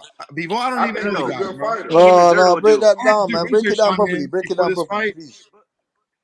I like his coach. I like Bivol's coach. He's a fantastic coach, But I don't know. What do you mean there? What do you mean? Explain, man. Explain. You said that. He's the number 2. Canelo wasn't shit. He will fuck up listen. He will fuck up everybody at 168. Don't anyone at 168. Don't even look at him. 175. All we're waiting for is Berta beef. That's it. Hey, apart from that, no one else is fucking with that guy. No one else is fucking with that guy. Hey, who is Bivol trainer? Joe Diaz. Yeah, he the same one that had Felix Diaz that got in the ring with Crawford in a plane or some shit. He said after he fought Crawford, he said you don't want to put your fighter in there with him. He demoralizes your fighter. He messes them up mentally and physically. So how you gonna say he's a great trainer when he say his man got ripped apart mentally and everything? Yeah, because he's taking some hard losses. This is his biggest win. Yeah, he is. That's the biggest win he done got right there against Canelo. And it goes back to what I said. That put him back on the map, bro. You got so many fighters going to him, bro. He's a good trainer. Bro. I ain't gonna lie. Took Timothy Bradley top twice. What are you talking about? Hey, mute yourself. Somebody, Brotherhood. I think that shit loud as fuck. Thank you. No shit. Hey, somebody was riding with their car window open. Like a jet. I was screaming, dog. I was like, "Hey, man!" But you know what, though? Hey, like I said, hopefully, I want him to run it back. We don't control his path. So hopefully he does. He was bobbing and weaving though. He wasn't really. Yeah, he needs to run it back, bro. I mean, he needs to throw some for punches, the pride bro. of it. He was gassed, bro. He needs to throw some punches too, bro. He was gassed. How you gonna throw punches when you gassed? Man, I don't know, man. That's the problem. In trash. That's how you get knocked the fuck out. That's That's it. Yeah. Can't beat Bivol. Bivol didn't have his hands down once. All 12 rounds, his hands were up. Philly shell, bro. And fucking Canelo was just like this, bro. Just moving. Yeah, like moving. He Why he did. have to be tired though? I think he was at full strength and he just got beat up. The guy didn't even really one time. You feel me? He didn't feel all four knuckles on this shit once. Canelo was 100%. He wasn't vegan. He wasn't fucking too small. He wasn't. None of this shit y'all talking about, bro, applies to Canelo. He just lost. He was just okay, bro. We get it. We understand. We understand. He wasn't tired. He wasn't trained badly. None of this shit. We get it. He was just drinking at the club, though. Hey, you know how you know Canelo ain't no all-time great. He gonna get his ass. Hey, you know why Canelo is not an all-time great? You see who called him out after the fight? Jake Paul. That let you know what they think of his ass. That's $100 million fight. Jake said, "See, I told you, I'm gonna stop him." Jake said he gonna stop Canelo in 3 years from now. Jake Paul 6 foot what? Fucking fuck, man. I mean, I get it, bro, but goddamn, man. In boxing, bro. Jake Paul, are you kidding me, bro? If you guys care about Canelo, getting all them fucking keep him away from that fucking Russian, bro. Keep him away from that Russian if you care about him. Hey, I'm 6'5". I ain't gonna fight him. Do you? If you got a jab, you can beat Canelo. Are you bro. 6'5"? Yeah, I'm 6 foot. I was gonna ask you that. You know, they were talking about Vince Carter. I was like, how tall are you? If you got a jab, 6'5". That's bullshit. Yeah, I'm 6'5" and 3/4. Jab, bro. But I ain't finna fight him. Hey, bro. Yeah, for sure. Me either. If you give a fuck about Canelo, Prime, if that's your guy, if you like him, keep him away from that. We just learned about Canelo is that he's beatable, bro. At the moment, you know. We knew that. He's human, bro. Who told y'all that though? Y'all didn't know. We knew that like 20 fights ago. Well, he was on a winning streak, bro. Hey, you're 100% right. I got to give you credit on my man. What is it? G Cool? Yeah, Give GL Cool. Something. I can't see your name. Give Cool. But yeah, I got to give you credit on that. You know, that's the thing that I say also. You know, when fighters find a blueprint how to beat you, and obviously Mayweather had made it, but no one really followed it. But now you see it happen again. You saw it happen with Laura. What I'm trying to say is when fighters see something like that, they smell blood, bro. Everybody get in line. That's all I'm trying to tell you. Look over the history. Look over the history. Mike Tyson. What happened once he started losing? Everybody got in line, bro. When they find that remedy about you, like Maurice Hooker right now, after who was it? Virgil Ortiz. He got in line right after Ramirez. Once they smell that blood on you, bro, they know you ain't got no heart. You'll quit. Oh, it's gonna be rough. Right. And everybody wonder why everybody be chasing Canelo. Like that's why, because the motherfucker hella beatable and he give you a bigger payday. Well, I don't know what's beatable. I think it's more the payday, bro. Let's be honest. You want payday? I mean, let's be honest. What you mean? Be honest. Bivol just took $2 million. Okay, it's Bivol, bro. It's Bivol. I know, but I'm saying like Bivol felt that, bro. I mean, but everybody before him was not. I don't think they wanted. I don't think they thought they could beat him, bro. Everybody. He made more money than all of Russia in one night. Yeah, he shut it down. Straight up. He made more American money, American dollars than all of Russia in one night. Hey man, you know what though? I hope he comes back. All bullshit aside, I hope he comes back. I hope he fucking wins. And if he comes back and loses again, then yeah, you know. Hey man, them Russian fighters ain't no joke, bro. Them Russian fighters ain't no joke, man. Them Ukrainian fighters, all them fighters, they ain't no joke. Shout out to Bivol, man. Shout out to Bivol. Shout out to his fucking Hey man, that guy can focus, bro. You gotta respect his style and everything. He didn't lay down. Man, his training camp must have been serious, bro. You feel me? No press in there, no nothing, bro. Just he stuck to the game plan, bro. He stuck to the game plan. He stuck to what he knew he could beat Canelo with that. Like everybody's been saying. Canelo said heavy, bro. Like, come on, bro. And then Canelo was loading up on every shot, so that's why he got fucking gassed out, bro. And I mean, too many power shots to his fucking shoulder. You feel me? Come on, man. I just think he was too small, bro. He was just too small. Way too small, bro. Way too. Because you see when he was swinging, bro, he couldn't even really hit him like where he needed to hit him at. Even bro, are you kidding me? Bivol just had a bruise on his fucking arm, like, bro. He could lift his belt up. He gonna lose the same weight at 168. Cause I see it like it's only 7 pounds. It's not a whole lot of weight. Not that much though, but like, and then he'll come back heavy too anyway. Like Bivol's not an old ass man where he can't lose weight. He can do it. He might go to 168 and still come into the fight like 190. Hey, I You know can what I'm see him saying? fighting a Like, Benavidez or somebody like that too, though. I can see him fight a fucking, I can see Benavidez wanting to fight Bivol and try to get under Canelo's skin or something, try to get that payday too, Hey, did y'all ever think about? He had to get his ass whooped. Hey, did y'all ever think about Benavidez when will put Canelo up a came good in? fight against him, bro. Hey, Stop let me playing. ask you this: when He was Canelo ass came whooped. in, Ass whooped.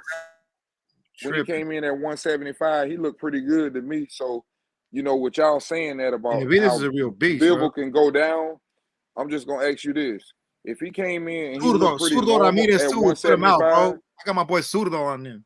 Put my boy hey, Surdo if on he his looked ass. normal at 175, don't you think, for example, he really been blowing up on them dudes at 147 and 154? He was Canelo? blowing up on them. What you think Yeah. he did to Mayweather? I mean, but you can't help your body like rehydration. You know what I'm saying? Like, he's not a tall To me, man. that fight would have He's been not a good though. tall man, Surdo though. He's Ramirez barely 5'7", bro. Barely. He's not a tall Look, man. He just got like a look. wide kind of Let frame, me but he's let me not give you. a big man.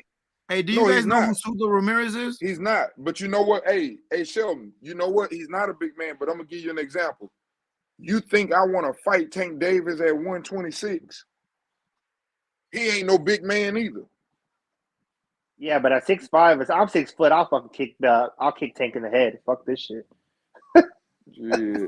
I ain't getting in there with him either. No, the fuck you guys won't. Here's the thing Tank you're missing. Davis, motherfucker, Surdo bro. chasing his ass. Y'all must have Surdo forgot he's still Ramirez undefeated, been bro. missing that Y'all motherfucker. tripping. He been chasing him. Hey, Zerdo's a beast, bro. And he's about to fight. Surdo He's about been to fight chasing Rolly him. though. We about to find out. So that's gonna be a great fight. Wait till Like, see Rolly and get like, fight. How that's gonna like be? when Wait a you minute. think about it though, like when you That's a think about great it, fight. I gotta put my Canelo has right looked back on. average. Like Canelo Identify has looked yourself. average for Wait a two minute. There's a 175 fights. non-boxer in here. Identify He yourself. looked average. Like he looked average at 175 twice. Who just said that's gonna be a great fight with Rolly? I said that. Give. Man, I'm really worried about you as a boxing fan. Bro, Just are you talking telling me boxing. Rolly can't crack, bro? I mean, yeah, it's like Man, you don't really listen, know, let bro. me tell you Rolly's something, not bro. Rolly's like off, Rolly bro. can You don't hit. He's know. not a pushover, He bro. can And hit. he's entertaining. He's entertaining too, bro. Don't get that twisted. What are you talking about, Okay. bro? Are you saying Rolly's not entertaining? He's pumping that fight up, I bro. bet you thought Valdez He's getting was under gonna, Davis' skin, bro. You thought Valdez had a chance too, didn't you? I did, and I See, was at that fight see, too. I'm And worried I about you. Come I'm on, worried now. about you. I was trying to get that payday. You ain't getting it. You ain't getting it. I didn't get that payday. You're right. I didn't get that payday. You ain't getting it. No, you ain't getting it, period. You still ain't getting it. That's what I'm trying to tell you. I'm worried about you. Bro, I knew Shakur was about to win, bro. I knew, but I got to stick with mine. You feel me? Valdez had a chance, bro, in this boxing at the end of the day, and it's a gamble. It's a gamble, too. You got two men going in the ring, like, you just don't know what the fuck happened, look, bro. here's the difference between you and me. I want Charlo to win, but I'm not going to sit up and say Charlo is going to beat Castano. Castano is a good fighter.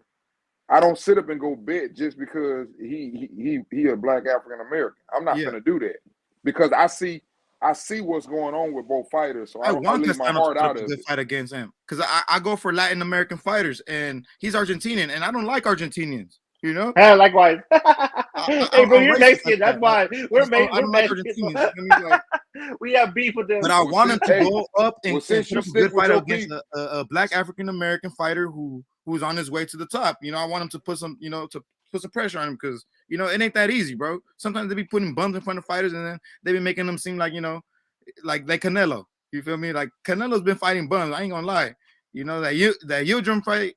That was a pathetic fight, bro. That was stupid, bro. Like, who the fuck wanted to see that fight, bro? Like, sack of potatoes in front of a fucking pound for pound fighter. Like, come on, bro. That's pathetic, bro. But that's why when you sit up and you make those type of comments about a fighter and betting, that's what I bet on. That's what I'm saying. No, you just said Rolly's a bum. But Rolly is not no because bum. Rolly hasn't beaten anybody, and I seen one dude. The guy can fight. Wait a The guy minute. can fight though. Wait a minute. I seen one dude fight Rolly, and I think it might have been like a 6 round or an 8 round. I seen one dude that actually stood up to him, and a lot of people thought he lost the fight. So what I'm trying to tell you is, when he gets in the ring, and I keep saying this to y'all, there's levels. When you get into the ring with someone who's not going to back down just because you're strong, it don't happen like that all the time. I think that's what third, Canelo just found out. See, y'all betting on. I'm gonna tell you what y'all bet on, and this ain't no offense, but I'm gonna tell you what all y'all. I'm bet just trying on. to see a real y'all fight, bet on man. that. I I got haven't the seen a big. real fight. No. Listen. Listen, y'all bet on I'm gonna fucking come in shape and I'm gonna take that motherfucker wheel. And when it doesn't happen, the shit can be real ugly. And it keeps on happening over and over. Ugly. You're right, bro. You're not telling the wrong, bro. Preaching to the choir, yeah, for sure. I hear you. Telling the truth, bro. That's real shit. You're banking on your motor.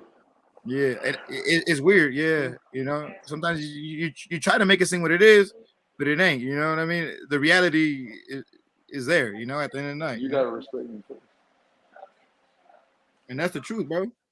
I hope that Rolly, man, he has a chance, right? He's getting not in there. He has technician. Rolly no, ain't at all. Technician, you know, but he can making it dirty, bro. And if he slips one in, you know, it's gonna be a dogfight. I want to see Tank I haven't seen a dogfight all year. Tank, though, he's very polished, man. He's very polished. He's very accurate. He's very strong.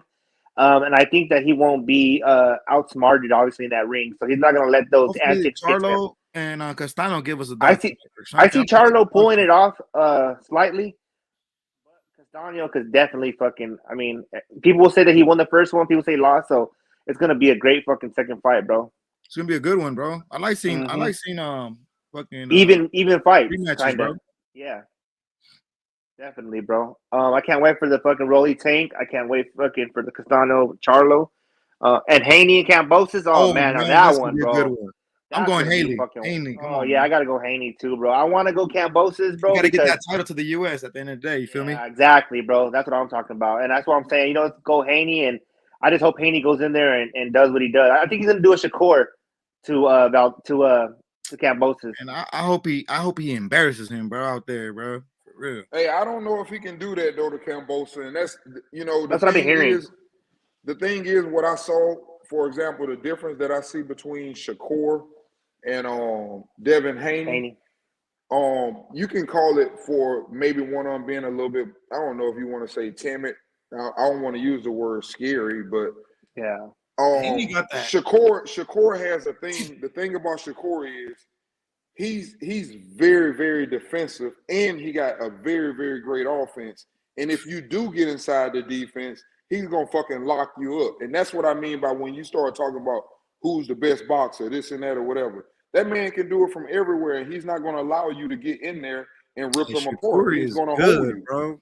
He's gonna hold you. And that's why I say when y'all talk about great boxers, stop talking about their records or whatever. Shakur just watch what's special, going on. Bro. I'm gonna give Shakur that, bro. He's about to steal the boxing scene, bro. Me too, hey, bro. After I see Shakur beat Valdez like that, I was like, God damn, this boy got talent. That boy, I was there, bro. I was hearing those punches, bro. I was like, damn, bro, that guy, he has a future in front of him, bro. I swear. And him smiling, bro. He's better than any boxer in front of him, bro. If he sticks like this, bro, come on, bro. When he was smiling, bro, during the fight, I'm like, oh, this boy, it's too easy. It's too easy. But hey, man, my Mexican boxers. It's just a lot of fighters, man. My Mexican boxers been taking L's all year, bro. See, bro. That's another thing we do too, man. When boxers start fighting, y'all know what we do? We sit up and we say, oh yeah, he can't move like he used to. No, he hasn't had to. He hasn't had to.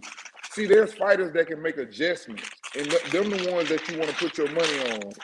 The ones you know that can make different adjustments. When you know one can't deal with a certain style, okay, now your bet becomes if he can take a punch, he gonna beat him. If he can take a punch. No, what if he can't take a punch, but he got great movement and he ain't gonna let you hit him? See, that's another wrinkle in the game. Some people don't have that second wrinkle. It's like if they can't handle the punch, they get knocked out tonight. So it's a lot to the boxing game, man. Yeah. And you know what? I feel like that saying is pretty heavy. It's like you're only as good as your last fight. That's just sounds pretty accurate to me. That's accurate. Man, he lost to a good boxer, man. He lost to a good boxer with a good amateur background, and you can tell. You could tell the way he fight. He picked that jab on him, and he didn't stay there. When he was there, he was ready to counter. Yep. He was ready to counter at all times. And he was able to take. He wasn't afraid of Canelo. He wasn't afraid of Canelo's record. At all times, so he made him come into the. Canelo's record is still there. Like, you know, like as long as he Bivol was using that trap counter. Bivol was using that trap counter. Using that trap counter and gets the ropes. Anytime Canelo comes in. Though, bro. what I don't understand is why don't like a Canelo, right? He's a great fighter, bro. Why don't they learn? I mean, I get it. You can't get it. You're in your ways, but why don't you learn a little bit of that? You know, that back foot, that slick fighting. You know what I mean? I mean, just learn a little bit, right? My man, they do learn it. But what happens is, listen, what happens is, as when you practice something, it doesn't matter what you're doing in a sport. When you get out there and you start playing, you can try to do what you've been practicing all your life. But when things get tough, you're gonna be who you are. That's exactly. who you are. Yeah, that's true too. That's you who revert he to that. is. Yeah, you revert to it. You can look at and see. I tell fighters when we talk about the Spence and Crawford thing, everybody keeps saying that, but Spence, you can sit up and look and say what you want to say. He can start off and he can box, but almost 95% of his fights, he does the same thing. Yep. He starts bullying. He's bullying. He hitting them just like what Canelo tried to do. It don't matter. He hit them so fucking hard that they go into their shell. But what's going to happen when somebody get in there and fight back? That's what I want to see. That's true too, though. That's a good When someone point, gets in there and gonna be ready to counter you for every last one of them you throw, I want to see how you gonna react. And they're faster than you. Now, can you start fighting going backwards? No, we haven't seen that because Sean Porter was very successful in you fighting backwards. I've seen, for example, Crawford fight backwards, fight forward, side, mix it up, box, go to the same with Spence though. Hey, it's gonna be a good fight. It's gonna be a good fight, man. But I say why I like him more.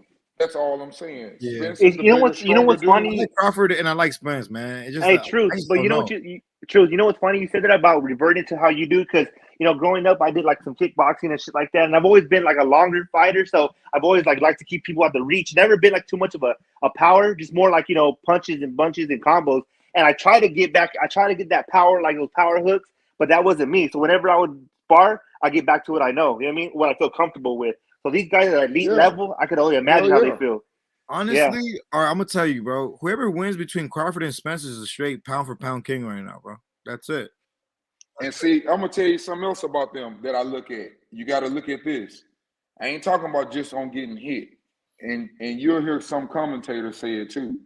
You got to look at them guys. They talk about how good, like I said, the motors are. The same thing with Ramirez. Ramirez had a great motor. The problem is all these guys got these great motors, but when you put them in there with a boxer that knows how to counterpunch, you put them in there with them, and all it takes is you to resort back to who you were and start fighting aggressive, and they clip you. That's all it takes. The bottom line. That's why one of the main things about boxing, who can keep their head.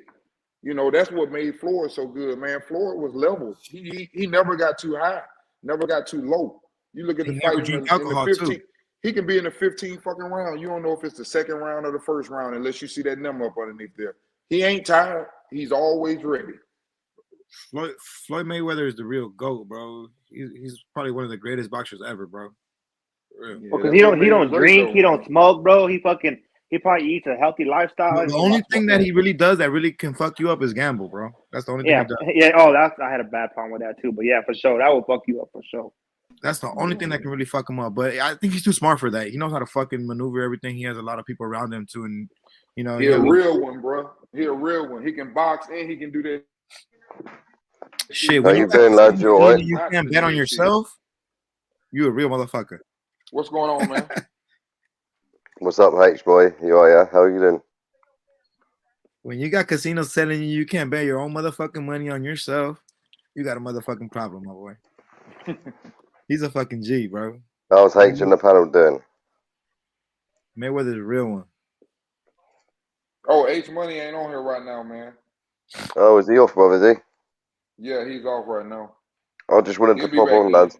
I think Historian is. I just wanted to come on quickly and just. That's out to the UK or Canelo. Yeah. H Money gonna bounce on here. When H Money bounce on here, you gonna know because he gonna come right in here and let you know about Canelo. He'll be on here.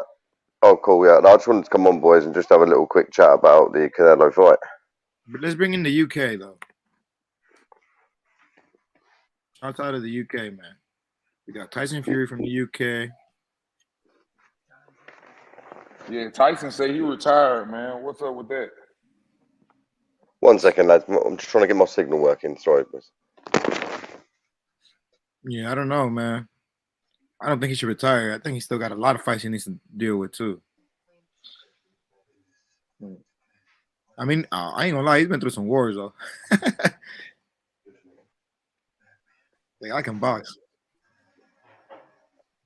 Yep, but The you know guy's been through some that shit too. He's lived that fucking boxing lifestyle, that actual shit with that turmoil shit. You know, you lose it but all. see, you know, hey, it goes back again when we just mentioned Tyson Fury and the Deontay Wilder fight. I ain't taking nothing from Deontay Wilder, but like I said, when a man takes your punch and he gets back up and he still want to fight and win, that's a different type of fight. That's when you find out true champions. They keep fighting, just like Deontay Wilder got back up and kept fighting too. Them champions, man. Yeah, and you know they don't know how to lose. They don't know how to lose, but ain't neither one of them gonna back down. That's how you find. I need Deontay Wilder to get back in the boxing ring, bro. Yep. Real. Hello.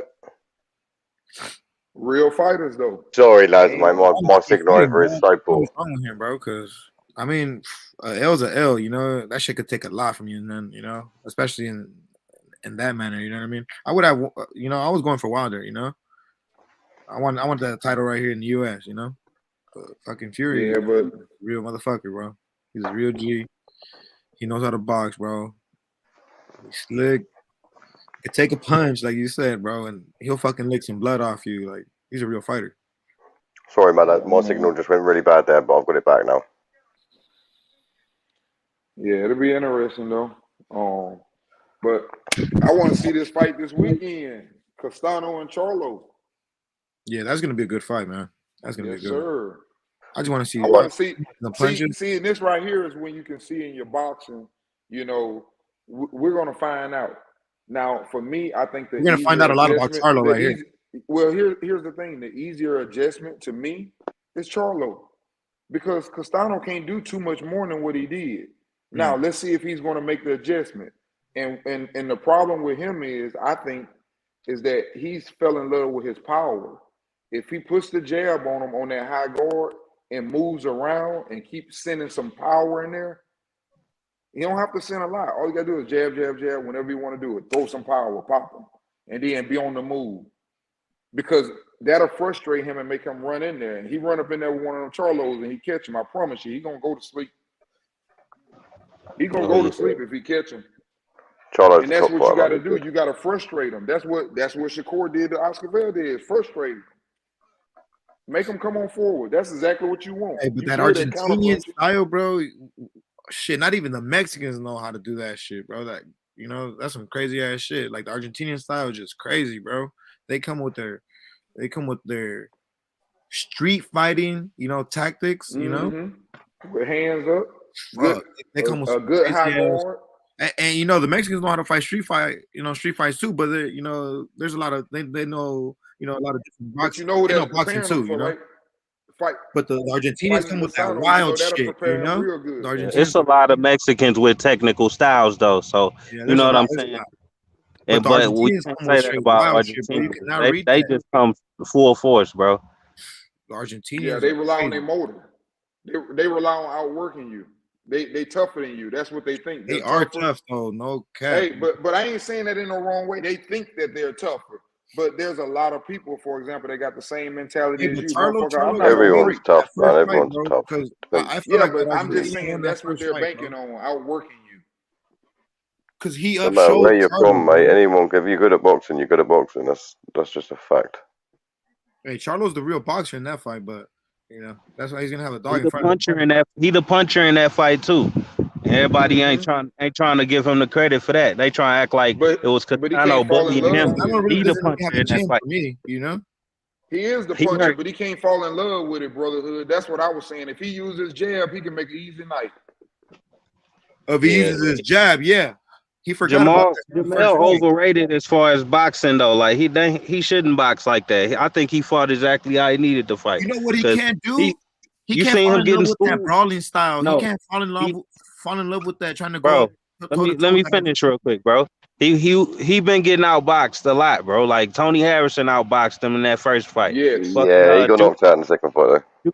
Jackson son was Wait, listen. Julian Jackson's son was outboxing him the whole fucking fight. He had to rely on his power, or else he was gonna lose that fight. So that boxing shit ain't working for him no more. That's why he changed his style. He ain't no elite boxer. He a puncher, bro. He's a good boxer. Yeah. He's a And good then, boxer. like you said, like we just got through talking about earlier, when things get heated, he goes back to who he is, and that's why he can't do it. Like he can outbox somebody like Banana or, just people who ain't on his level. But if you're an elite boxer like Tony Harrison got a great fucking jab, bro. Like He just need to have a stronger chin. He like Lubin. He reminds me can't of fuck Lubin. with that level. He lost the first fight, but stopped him. He come No, back. he'll be the one. That's He'll how it be the works. best 54-pounder if he had a granite chin. If he had Jamal Charlo's chin, he'll be the Yep, best at that's what I 154. said. He ain't number He'll another be the Lubin. best. His chin ain't He's got that the bad, best man. skills. He's got the best. Harrison and Lubin Detroit and versus everybody, Julian man. Fuck Williams. that. Detroit And versus Julian everybody. Williams. J-Rock. He another one. If he had a chin, he'd be another bad boy. A lot of Yeah, if Lubin, if AJ had a chin, he'd be a bad boy. But unfortunately, he ain't. that'd be one of the greatest Nah, divisions nah. ever. If AJ has some AJ heart, got no. if AJ has some AJ got no heart from, he chin, has some bro. dog in him. If he has That's some sad. dog in I him, mean, you don't get a chin overnight, mate. That just You got to be AJ born with with the that money shit. ain't Oh, the same. God. that ain't never gonna come back, mate. That's just a fact. Damn. AJ Chin, ain't bro. the same guy that ran through Dillian White for sure, yeah, bro. yeah. If AJ had Yeah, Dillian but then White's dog and Dillian White had AJ's skills, then it'll be all great, innit? that's the problem, though. You can't put them all together. They are what they are. That's the problem. They're never gonna change. You tripping. That's way too much. Dillian White. AJ's a good boxer, man, until he gets hit in that AJ jaw. was That's good, about bro. it. He was good until he faced Andy Ruiz. Andy Ruiz rocked this shit, and it was never the same, bro. Exactly, man. That's it. It's cool, Ruiz Mr. though. Snickers, man. He had a Snickers before he battered him. Ruiz is just a little fat Mexican American boxer that Loki just been in and out of the gym, bro. Like since day one, you can tell, bro. He's a real boxer, bro. He's He's in a top there. boxer, man. Very good, man. He is a very good He's a boxer. good boxer. AJ didn't take him You seriously. can't That's his downplay him, problem. bro, because he has a good fight coming up against Ortiz, but I mean, it's just that's heavyweight boxing right there for you, you know. You can't give someone your belt before the fight. Act like your best friend. Ortiz has a good chance. Both of them for me is like, it's just gonna be I want to see some haymakers being landed, for that one right there. That's gonna be a good one. No, Usyk versus AJ. No, Ortiz versus Ruiz. Oh shit! I think he'll do Ortiz. I think Ortiz is a little bit past it now. Yeah, I think he's a little older too, though. Ortiz is just a little bigger. Dude, he's still a good fighter, though. Very good. But He's just a a bit. boxer, though. He got that Cuban shit in him too. They got that Cuban school. He's just a little bit past his game now. Do you know what I'm saying? So like, a little bit time's over. I think it's time to. He's been hit a good amount of times already. Yep. You know what I mean? Kick your feet up, mate, and watch some TV. Y'all picking Andy? I want to go. Yeah, I'll got Andy on that. 50-50 to me still. Who you picking, Butch? If Andy could get past Ortiz, I mean, they might give him a little. I'm picking Ortiz in that fight, bro. He just battered that Martin out, Charles Martin, didn't he? Yeah, man. Ortiz got something left in the tank, bro. And he obviously showed it when he turned up on Martin. Low key. Ortiz, that's what I'm saying. It could be a little 50-50. It could be a 50-50. Like, all right. You done hit me hard. Out, boys. Bro, now I knock you the fuck out. I think Ortiz underestimated Martin, though. Yeah, no, it could have went either way, I suppose, yeah. But to be fair, in the end, Martin shouldn't have really been losing. I mean, the man's past it, mate. He's like his Fury, mate. He would have stopped him with a left hand. Yeah, he was like smiling and laughing and shit at the beginning of that fight, and then he got serious. And his family was right there, too. I think his daughter and everybody. Yeah. His daughter crying on the fucking TV. Why PBC keep showing his daughter crying every time he get knocked? when he got dropped, every time he get dropped, they show his daughter like crying, bro. Like PBC fucked up, man. Bro, Al Heyman ain't shit. Seeing that getting dropped, man, that's not nice, is it? That's fucked up, yeah. Pups is getting put down to his backside. I seen that, bro. Stop playing. It's like some movie shit, bro. For real. That shit was sad. Don't even show Ortiz on the ground. They just cut straight to his daughter, bro. That was it's fucked up. Keeps thinking of the Wilder fight. Hey, but that's what happens when you bring your family to this fight right here. You know. Nah, she Yeah, that's cried. it, That mate. Yeah. that girl is crying on TV like yearly now. It's fucked up. I've seen way too many Yeah, PBC Dad, you fights. can't keep getting punches to the head, man. That's the problem. Hey, don't bring your family to the fight. Yeah. Well, she must Got like to it. Your take little respect. daughter, bro. Come on. Exactly, that's it, man. It's a fight, bro. Come on. You don't know what the hell can happen. Come on. By you getting hit by Wilder too, like that's the worst person to get hit by, and you bring That's your what I daughter. think. Yeah, that's what I think Like she's probably thinking every time he goes down from the Wilder fights. I think she's. Yeah, I mean, keep thinking about that time, man. That man, he didn't look like he'd ever get back up after that. yeah. That hurt him, man. That was serious pain when he hit him like. Wilder, I think, definitely still is definitely the hardest puncher in the game, 100%. That's something that make you a legend, bro. If you ever the hardest puncher in boxing overall, like you like Yeah. automatically. The hardest puncher ever? I Like don't think I just his. didn't say ever. I'm saying not ever, but like right now, he the hardest puncher in boxing. Period. Like in this era. Yeah, he's got a heart. His hand, mate. He's got a banging arm in him. Do you know what I mean? Anyone, Dylan White, AJ, all them boys, he'd wash them easy. Well, why not Fury? Fury has a good punch, man. Yeah, Look what that he Fury's did just today, he's a bro. different breed though. He's a Just a different little breed too. uppercut. Fury. I mean, Fury you gotta and he be landed hurt that shit getting hit by a clean. Not 280 even pound clean. I mean, he didn't even let that shit clean. I don't know what the fuck happened to that shit. Fury. Fury Fury got a seems a good ass little punch. pillow fisted sometimes though. He That's what I'm didn't saying knock about out the Wilder. Canelo. AJ's muscular and all that, you know what I mean? So I'd say that his punch is stronger, They'll do more. Yeah, it's like the Canelo fight though. As I was saying about even when he fought Kovalev, he weight trained that man. Do you know what I'm saying? He was like a natural 190. Do you know what I mean? When he beat Yard, that's where I think Canelo made a mistake with Bivol because Bivol was quite a natural, and I think that's where he come unstuck. Do you know what I mean? In that fight, I'm still going to give Canelo props. Mate, I lost a lot of money. Lost £500 down the bookies, but you know what I mean. At the same time, I ain't never gonna disrespect Canelo because I still think he's a top fighter. I just think he should really have had that Bivol was a definite natural fighter at that weight. That was just a bad fight to take, man. Bad fight to take. Yeah, with Kovalev, he even said he said like I was weight drained. I was sick before the fight.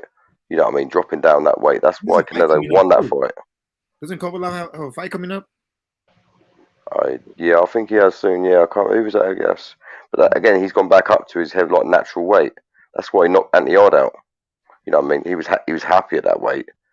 And then when Canelo dragged him down to that like silly weight, he was so ill. He said before the fight, he said it was so hard to make the weight. Whereas Was that a catchweight fight, like 172 or something? Yeah, that's it. Yeah, that was exactly the kind of same weight as Bivol, I think, around that kind of that 170 area, where he's like 190, I think, when he knocked Yard out. Right. So do you know what I mean? It was like he was happy at that weight, whereas that's where weight training people. It's not. Whereas Bivol's a very natural weight. You know what I mean? I think Canelo he should have really thought about that before he took that fight because that man can punch at that weight. It's the same with Kell Brook trying to jump up to the Golovkin fight. You know what I mean? It just shows when people try and bounce around weights and that you've got to be very careful because. Yo, Kovalev fights this Saturday. Oh, okay. Yeah. It's a little scary when the bigger fighter got absolutely no respect for the smaller fighter. It can get a little scary because Triple G was gonna kill Brook, bro. He ripped into pieces. Thought he was gonna kill him. An undefeated fighter too. You could see his face that he was not gonna be happy with anything but destruction of Kell Brook. And it's like I said, it's just all it is. It's simple to see when you look at these fighters and that they try and. I think Canelo that was a bit too far for him. He's done well, and you know, I mean, he deserves massive respect for what he's done. But I don't think it was that type of beat. He really kind of got out. He just got schooled. Yeah, that was a step He too didn't far. really get like beat down where it looked like the guy was overpowering him. It was just like a beat up, outclassed, fucking outboxed, outsmarted, everything like that. Yeah, that's it. The heavier man just made an example of him. Do you know what I mean? It was too hard for him. Movement looked like a big guy beating a little guy. That looks, that looks like the guy that was overpowered. But that's why boxers should try and like stick to weights. Do you know what I mean? Be comfortable at a weight and then stay there. Do you know what I mean? Don't try and jump about weights and stuff. Cruiserweight. That's why Mayweather, I think, was so good at what he did because he never really played about in the heavier leagues. Do you know what I mean? He went from a young boxer to a 130 all the way up to 146, but he never really moved around after that because he's clever. He did 154 though, like with He De La did Hoya. move around.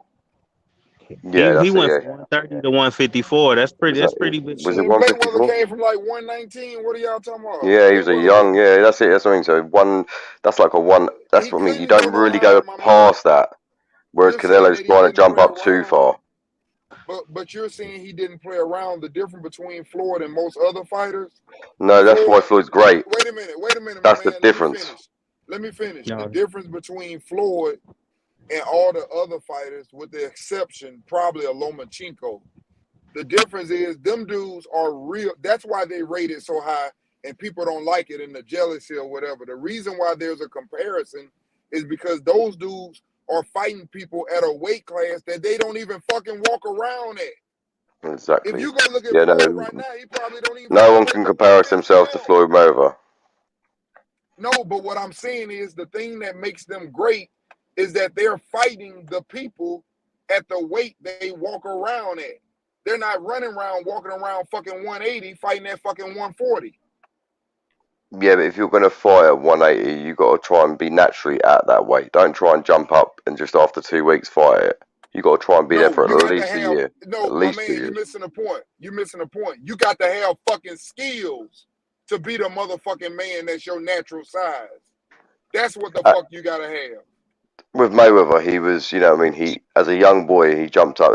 That's natural. In your weight, you're going to go up. As a young kid, you're going to move up from 130s to the 140s to the 150s. Whereas Canelo has tried to go to 170. He's tried to drag people down. Let me ask you a question. Right? If me and you went down, let's say, for example, we just happened to just be traveling and we was in Vegas and we run into Canelo.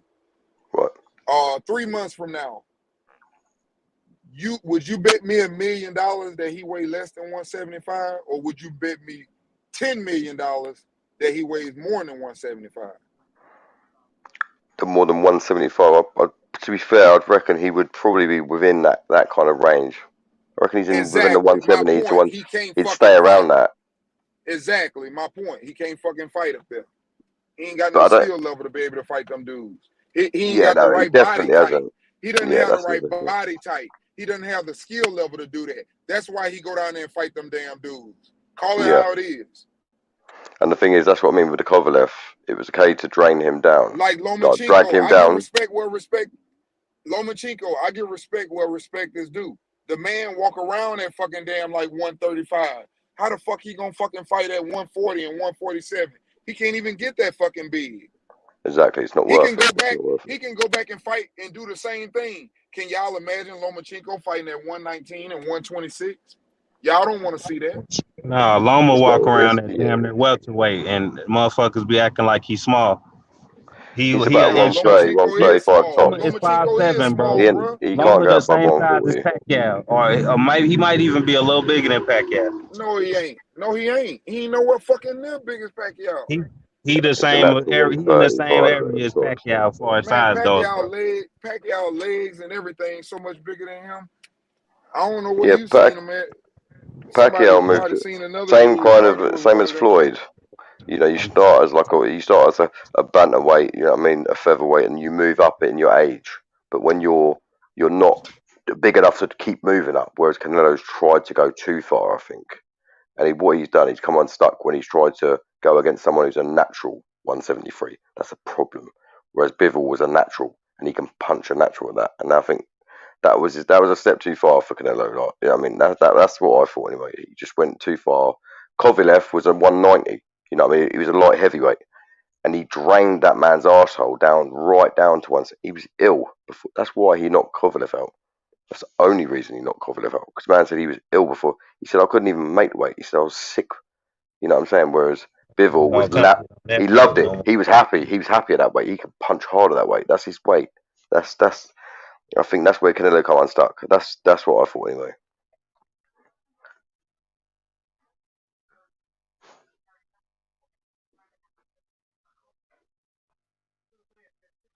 I don't think he too small for the weight. I think he looked strong at the weight.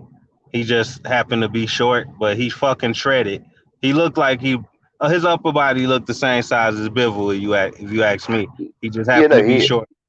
he's And exactly the same weight. none of that shit apply to him, bro. I think just because he lost don't mean he too small. He just not good enough. That's what it is. So he should stay That's in the all it is. division and fucking find out if he good enough to beat somebody else. He just ain't good No, enough to beat. he will beat a lot of other people, man. That's what I'm saying. People should be very careful to like turn around and say, "Oh, Canelo's done." Man, you'll be mad to say that. Fucking mad, because he will come back and he To will say drop he's down. done, you said. You Sorry. said he's done. You said he's done. Nah, for people to say that Canelo is done is absolutely madness. Do you know what He I'm should. saying? He People are he giving him got a lot of six grief. You just though. need to take that. You need to take that rematch, man. Shut the fuck up and take that rematch, man. That's what you Canelo should do. been fighting for I damn near. wouldn't say that, Reeve. Why would you bother? Well, I mean, you're Because gonna he get a said slap again. he did say that he's gonna do it. So you get me. And then Mexican guys, they're loyal to the soil. He So has if you got a don't do heart. that, Yeah, that's it. And he's got a chin. If anything, Bivol should have really done more of a job on him. Do you know what I mean? Yeah, nah, he done a Bivol done an excellent job. Yeah, but Excelente. he didn't know him. I Nothing. didn't see Canelo hurt. Excellent. Well, I don't know. He We fucked acting him like up. he did He perfect, pounded bro. his forehead. Never His goes forehead for the was kill. red like beetroot. He beat Bivol him. like the He Bruce Lee said, badly bro. beat He him. goes for the But he didn't kill. know him. Yeah, you don't need to knock out Canelo Alvarez to beat him. That's one thing for sure. Like you don't need to knock him out to beat him. Bivol don't knock out nobody though. That's his problem. That's why nobody likes his fights. He was getting a lot of flack for that shit. He was And getting that's what booed. I say about a lot of people cancelling off Canelo, No, saying let's be he's honest, bro. nothing. We could cook Bivol too. He ain't fucking perfect. He was getting Yeah. booed in his last two fights. Let's not forget about that because he wasn't going for the kill when he was obviously better than the guys he was fighting. So let's not act like he perfect. He could have knocked Canelo the fuck out, but he did what he always do and didn't put his foot on the gas and played it safe.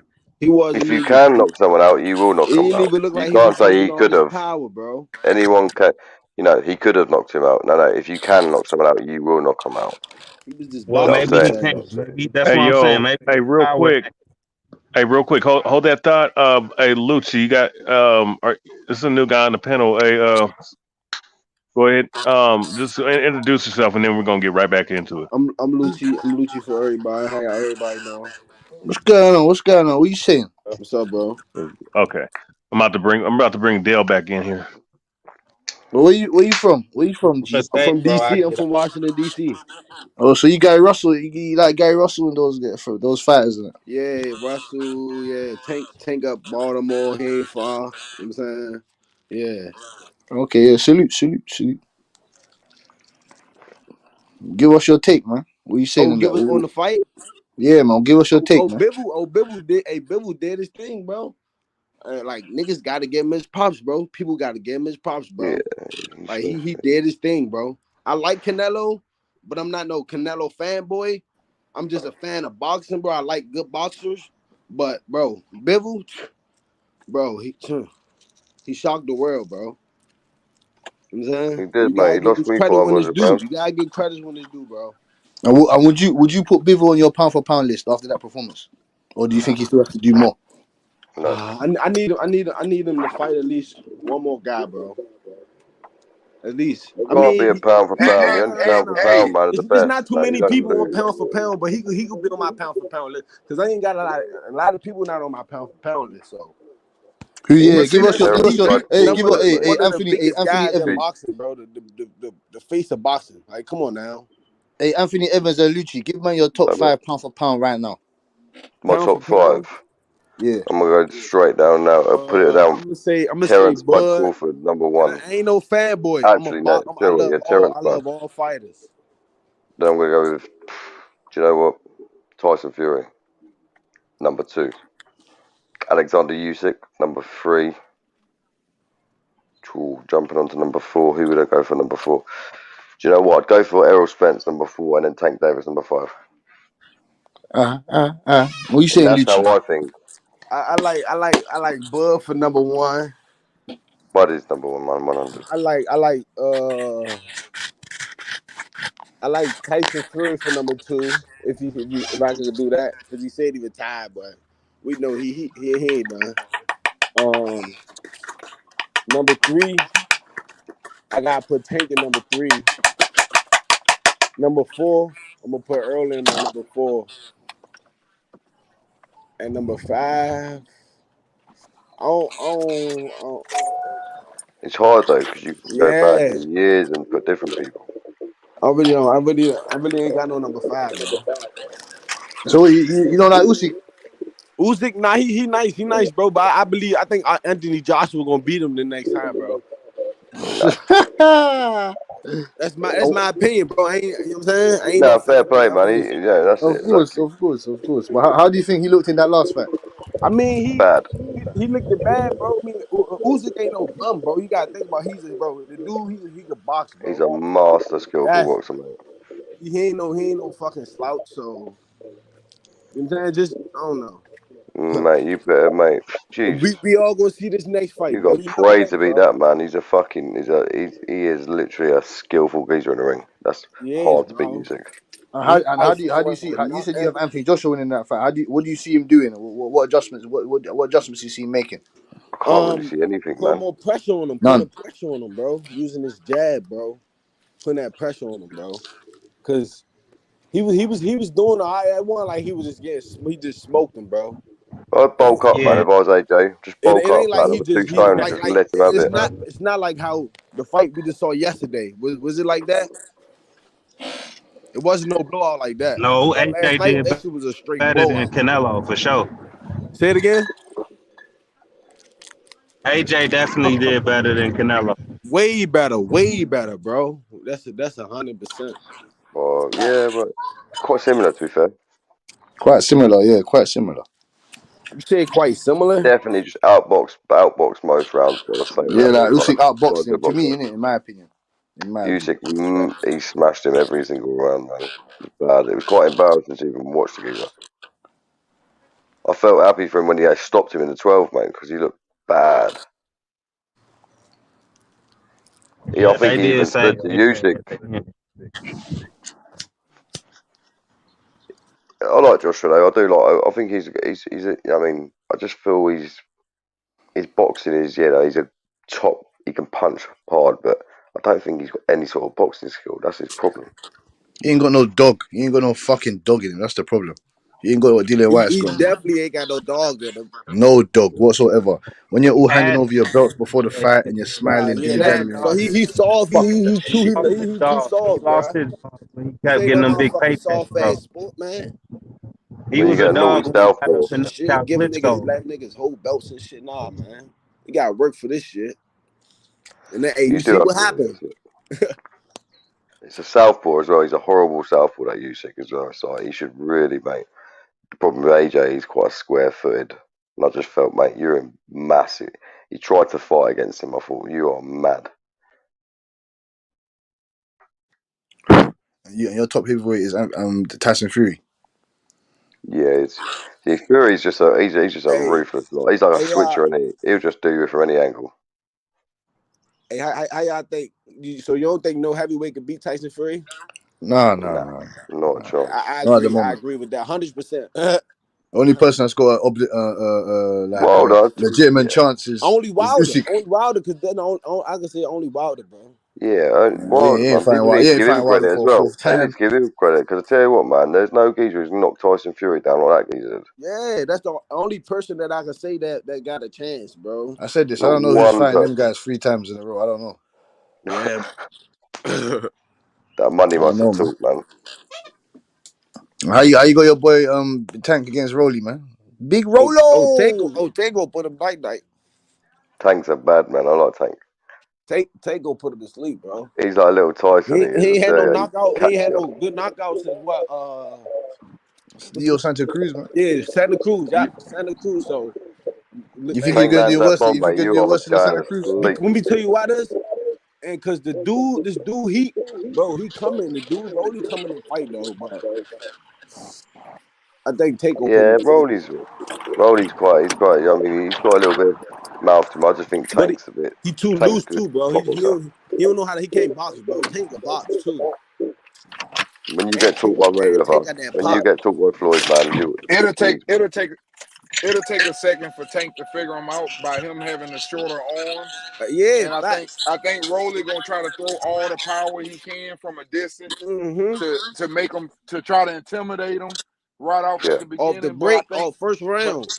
but I think after the fight gets going, he'll get sloppy and he'll get caught, and then he'll find out. Even if he do land early in the fight, I think what Rolly's gonna run into now when you get at certain levels.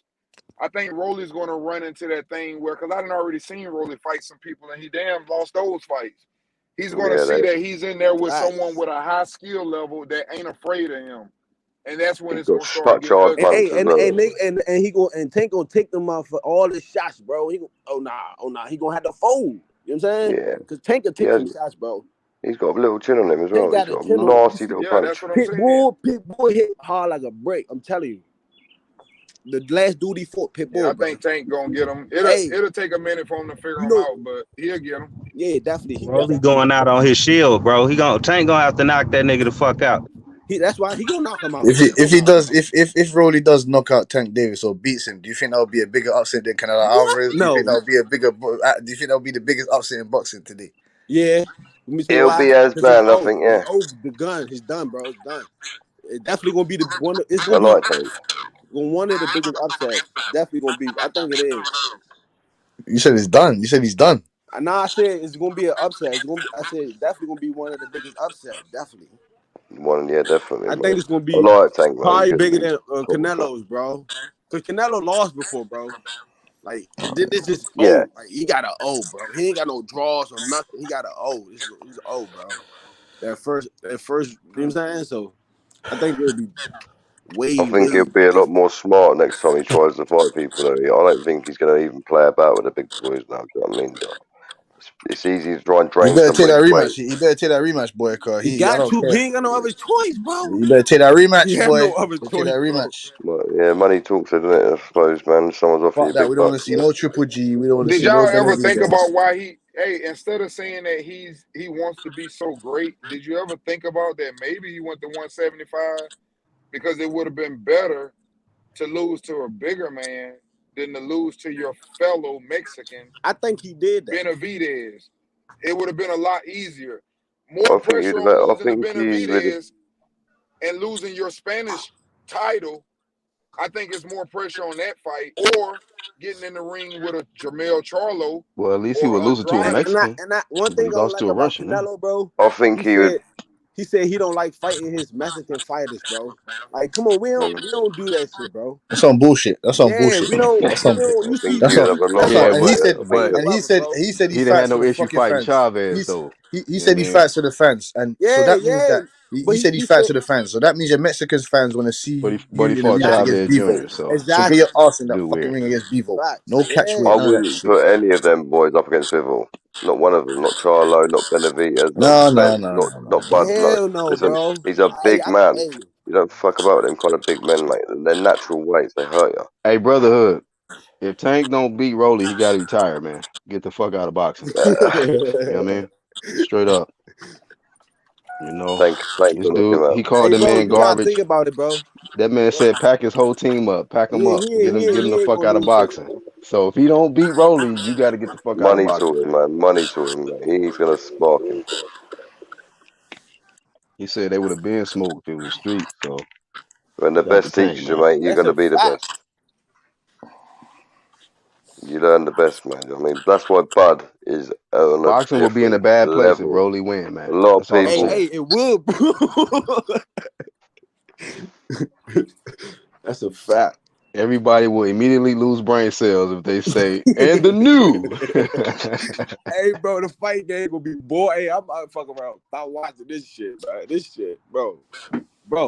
Tick round banger. I feel dumb as hell watching that man interview, man. I can't do the Rolly shit, bro. Bro, hell nah, bro. Fuck no. You gotta be humble for doing this shit, bro. He ain't got a little bit of humbleness, man.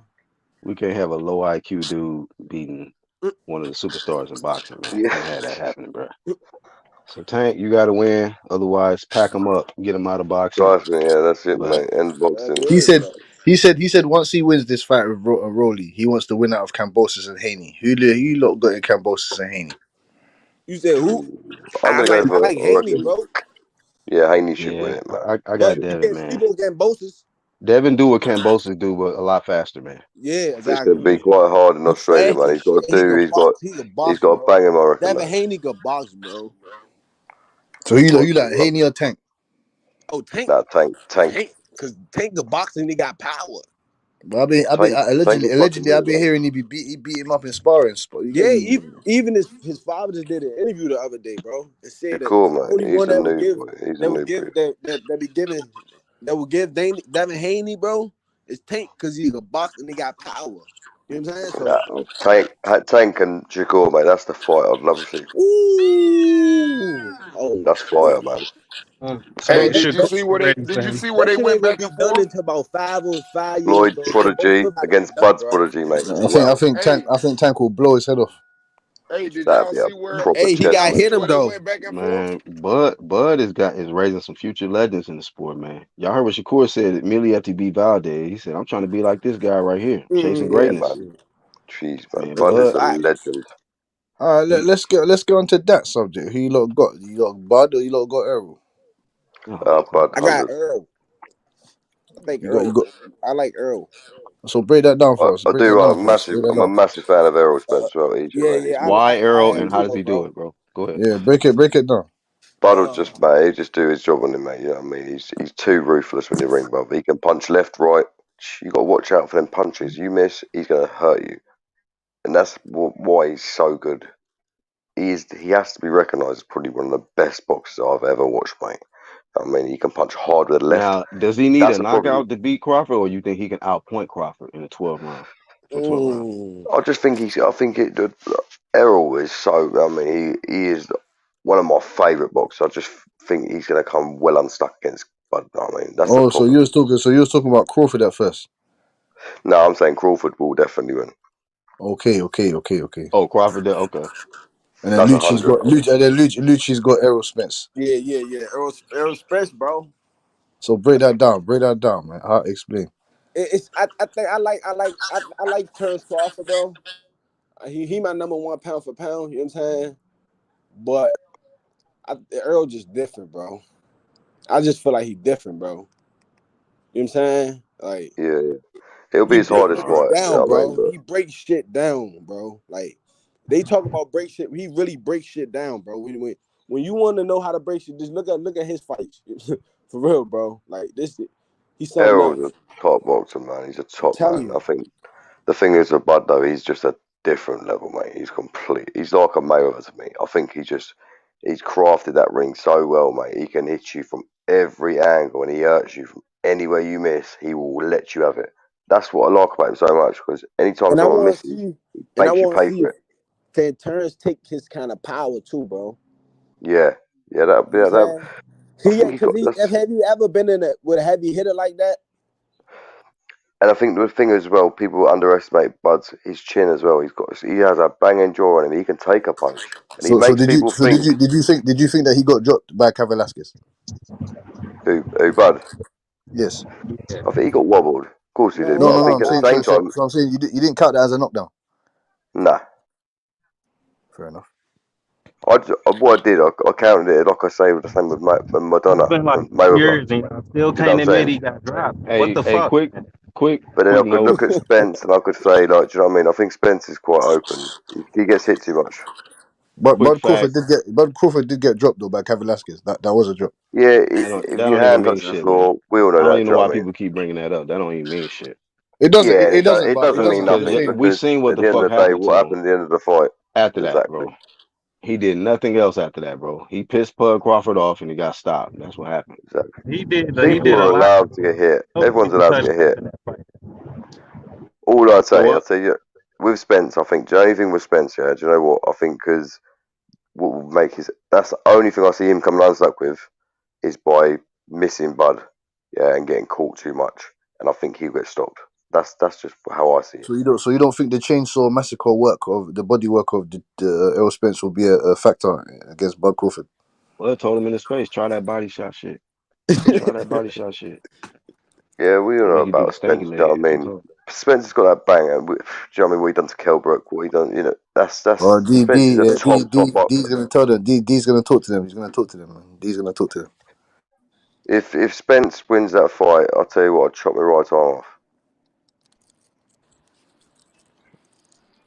If you don't think Bud wins that fight, I'm telling you now, I'll tell you could lose money. Go and bet on Spence, because I'll tell you now, men won't I've beat said this. that. I've said this many times, man. H Money D. Everyone knows this, man. I said, please donate to the Terrence Bud Crawford Foundation when he kicks Errol Spence's ass. I already said this. Donate to the TBC Foundation, please. Don't anyone that wants to put up any money to bet anything, get me cash out I'll whatever be you want to do. happy to bet anything with any man. I'll put Hey, by the £500 way, now. Bud Crawford has no decision wins at welterweight. By the way, He's on a 9 knockout streak. He's a freeweight world And division champion, man. To me, in my brain, Errol Spence is gonna become the 10th knockout in a row. And he'll be the next weight he takes. Bro, if he do And that, then they move to China and do him as well. but Bud is about to face the man, Mr. Man down, but he got 9 straight. You know, it's all good. He's a naughty man at moving up in weights as well. That's what, I don't think people respect Bud the way they should. A lot of people do. Same with Mayweather. Disrespect Mayweather, and it's like madness. Spence more, bro. Nah, I love Spence. I absolutely nah. adore that geezer. I just don't Bud, we think. know Errol Spence is Bud. a trainer. Go on. Sorry, go on, G. Go on, G. Bud been undisputed in different weight classes and shit, bro. Like we know what Bud about, bro. We just learning Errol Spence. You know what I'm saying? So you never know his part. Errol's a naughty geezer. I'm telling y'all, he gonna shock the world. It's gonna be another Bivol and Canelo. So you think Errol Spence is gonna outbox Terrence Bud Crawford? So I said, who picked it? That's why I asked earlier. Like, does Errol need a knockout, or he gonna be able to outpoint Bud in 12-round fight? I don't think he can get any of them. Box his ass off, man. He's gonna outpoint him, then knock him out. So you picking knockout? Who's So brother, you ever picking knocked knockout? Terrence Bud Crawford out? Who's ever beat Terrence Bud Crawford? And you got to remember, this man's not. Errol Spence hasn't done half of what this man's done in his career. You I gonna guarantee see Brotherhood not gonna put no money on that. He's not picking Errol Spence to knock out Crawford stretched across that ring. Hell no, Y'all I'm not picking him to knock him out. Hell no. Man, please. You don't even believe that. He's just saying that. It's like, mate, it's Brotherhood, like Mission Brotherhood, you ain't gonna Impossible. put no Like, money how on do you that. work that You ain't trick gonna out? take It's like that shit trying to to the solve a casino. Rubik's Cube. Shit, I put a meatball on there. Yeah. What the fuck? I Put a can't wait. I meatball on can't there. wait till they open up the eye. Yeah, me But too. to be fair, whoever won that Cause I fight, I know wouldn't mind, because I respect both of when them we boxers. They're two of my favourite boxers ever going. I love their Fuck boxing. Vegas, man. They're Fuck legends. Vegas. We can open up the odds right here. We can do the odds right here. Fuck Vegas. Easy. Don't need Bet a Vegas. million. I bet a I ain't got that. million. Well, I ain't got that much, man. Jesus Christ. Our eyes ain't looking the same. Fucking Dennis already. Vegas gonna have Spence a fucking 5-1 favorite or something. So, you know, That's crazy. I Even gotta to take. put Crawford as an underdog is mad. I cannot Oh even no, hell believe no. it. Bet the house on that They're shit. gonna probably favor Spence, man. Why Nah. wouldn't Spence be the favorite? Well, because you Said why can't be the wouldn't? favourite when you're fighting the best, mate. Yeah, he's The probably problem with playing Spence is like Spence top is ranked the fighter. best, but he's fighting No man, he's the got 3 elite. belts. He's got 3 belts. He's the bigger man. That's his weight. You get me? I don't It know. It will might be the be favorite. Bud's Might be the hardest night, favorite. but I still don't think it's going to be a hard night for him. I think he'll just do what he has to do, man. He'll do what he does naturally and just win. It is hard to beat that man. Let's get it straight. He ain't no If easy. Bud beats Spence, Brotherhood taking 2023 off, man. Guaranteed. You ain't gonna see And him I until couldn't care who 2024. won the fight because I respect them both. But I just putting it the way I see. I think Bud does the job. I think he stops him. I think he stops him. I think he stops Errol. My Mexican fighter just got beat up last week, and I'm still here. So what we talking about? Who, Canelo? No, Valdez. Oh, Valdez. Oh That's your yeah, that kid. was you What? that I went in on. I was Y'all giving told me I was That was Valdez your delusional. a guy? chance. The cheater? I didn't say he was gonna win. I said I give him a chance to win. So I had to come I back and thought he get was respect. I ain't But do gonna you, doubt him. Bro, hey you brotherhood, tripping but on do you that. remember You me being really the one that's saying he might win one round and everybody told me I was delusional? But he didn't man, only win Brotherhood, one come round. on, He bro. was delusional. Shit. He really He didn't win a was round. delusional. All right, y'all gotta stop, man. Brotherhood, you must have been trolling, bro. I know you wasn't favoring Oscar Valdez in that fight.